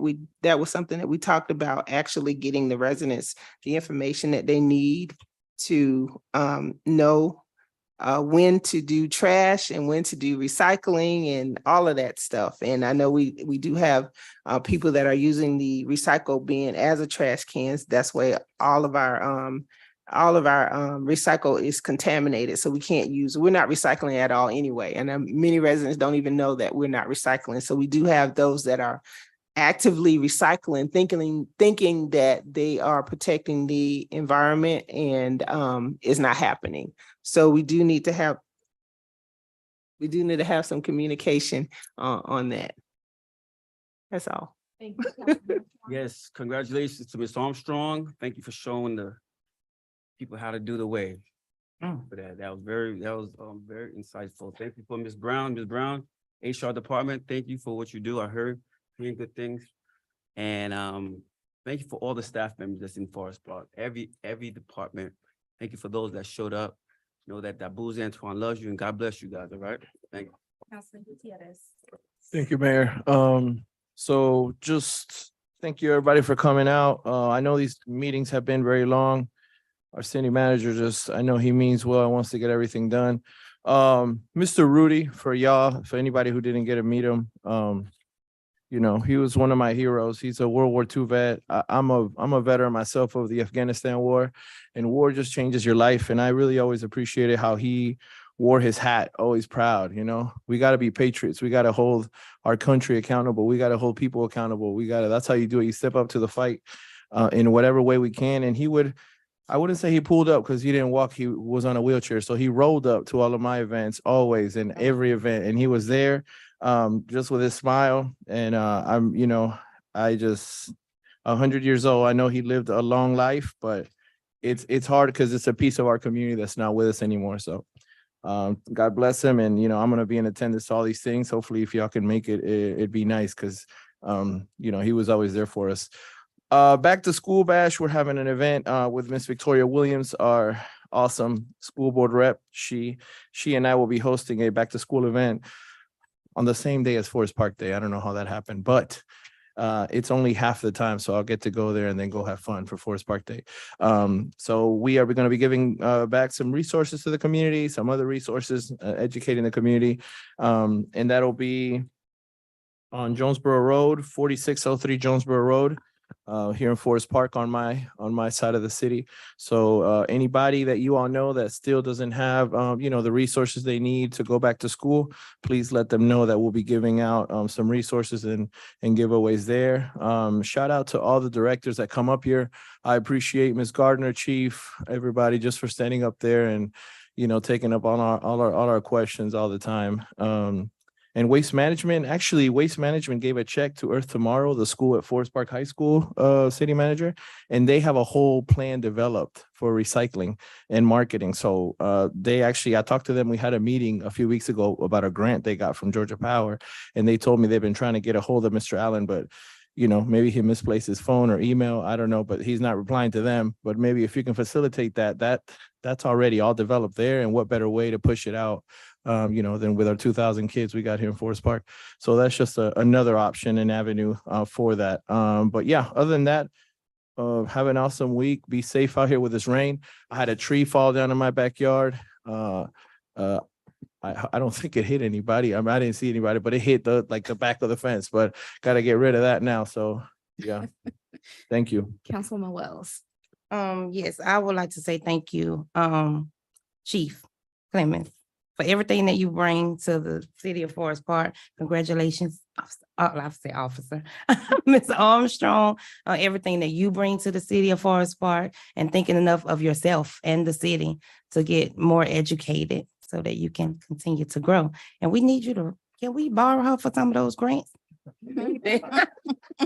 So thank you so much. Yeah, let us hold contract for a few days. Yeah, for a little bit. And just to our city manager, I just want you to know that you are appreciated, and I know I give you a hard time. I like you, but I'm still gonna be Councilwoman Wells. So I know I get on his nerve, but he don't tell me. But I just really want to say thank you so much for being a breath of fresh air to the city of Forest Park. And although we may not always agree on everything, like I think our goals are the same. And I just thank you for coming in and even like with the pension thing, again, that was something we discussed 3-4 years ago, and it took you putting the fire behind whoever to even get it presented today. So I just thank you for being you and everything that you contribute to the city of Forest Park. And I want to say the back to school badge was a huge success. Like I know we gave over 400 kids school supplies, and every kid left with something. So I want to say thank you to our fire department, our police department, like the officers. They probably said this councilwoman is crazy because I had them laughing. I just like to have fun, and we enjoyed ourselves. The public works department, we started off with 2 employees. You have workers that wasn't even supposed to work coming to help us with the back to school badge because it was bigger than all of us thought. And so, and to my husband, you know, I'm not going to recuse myself on this one, but I appreciate you because he cooked over maybe 500 hamburgers and hot dogs for all of the kids and the adults that were out there. So thank you for everything that you do as well, Mr. Wells. And last but not least, no, I'm not. I have a few more things. Fun Friday, August the 18th from 7 to 11. We were rained out the last one, but hopefully won't be rained out this one. And Forest Park Day will be the next day, which is for August the 19th.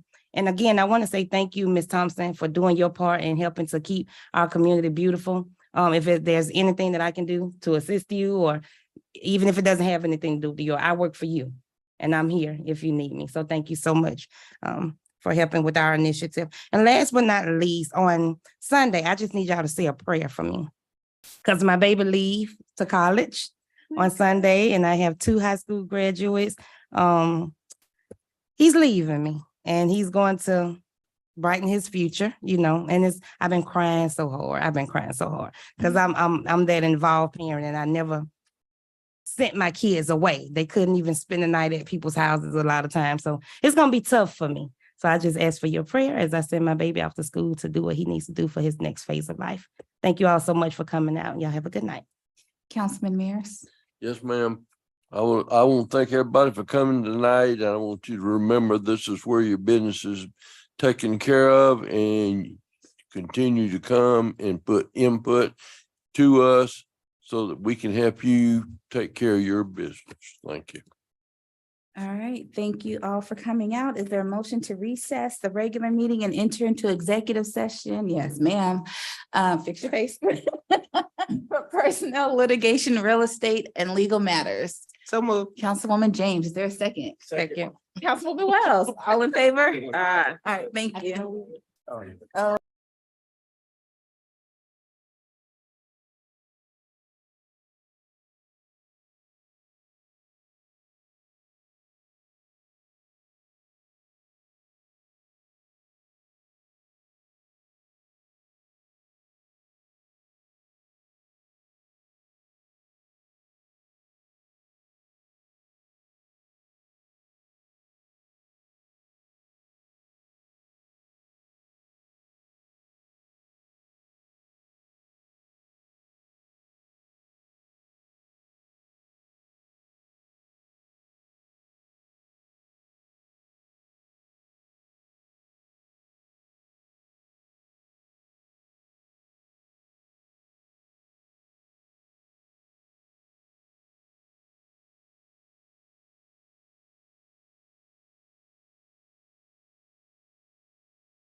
Don't make me say Beetlejuice 3 times.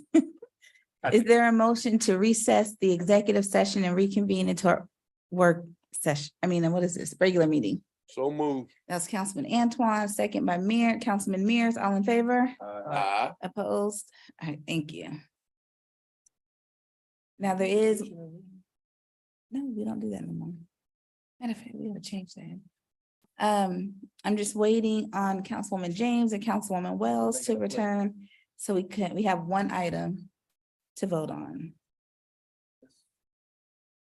So we do. Were they?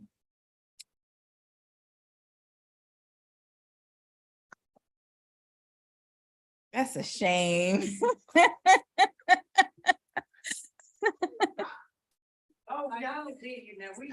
They're making a plate. Council people gotta eat too. But y'all look very healthy. I just want to say that. Sure. Mics are hot. Mics are hot. Yeah, I know. They look healthy people. Well, the people need to know y'all. Ain't no It's gone. Going with the wind. What happened? All right. Okay, what's the motion, sir? Mayor and council pursuant to our charter, I'd like to nominate for confirmation from the governing body, the appointment of Mr. Derry L. Walker as the Director of Code Enforcement for the city of Forest Park. So move. Now it's Councilwoman James, second. Second. By Councilwoman Wells. Any further discussion? All in Welcome fa- aboard. Yes, all in favor? Aye. All right, that was unanimous. Thank you all. Is there a motion to adjourn? So move. That's Councilwoman Wells. Is there a second? I'll second. All right, good night.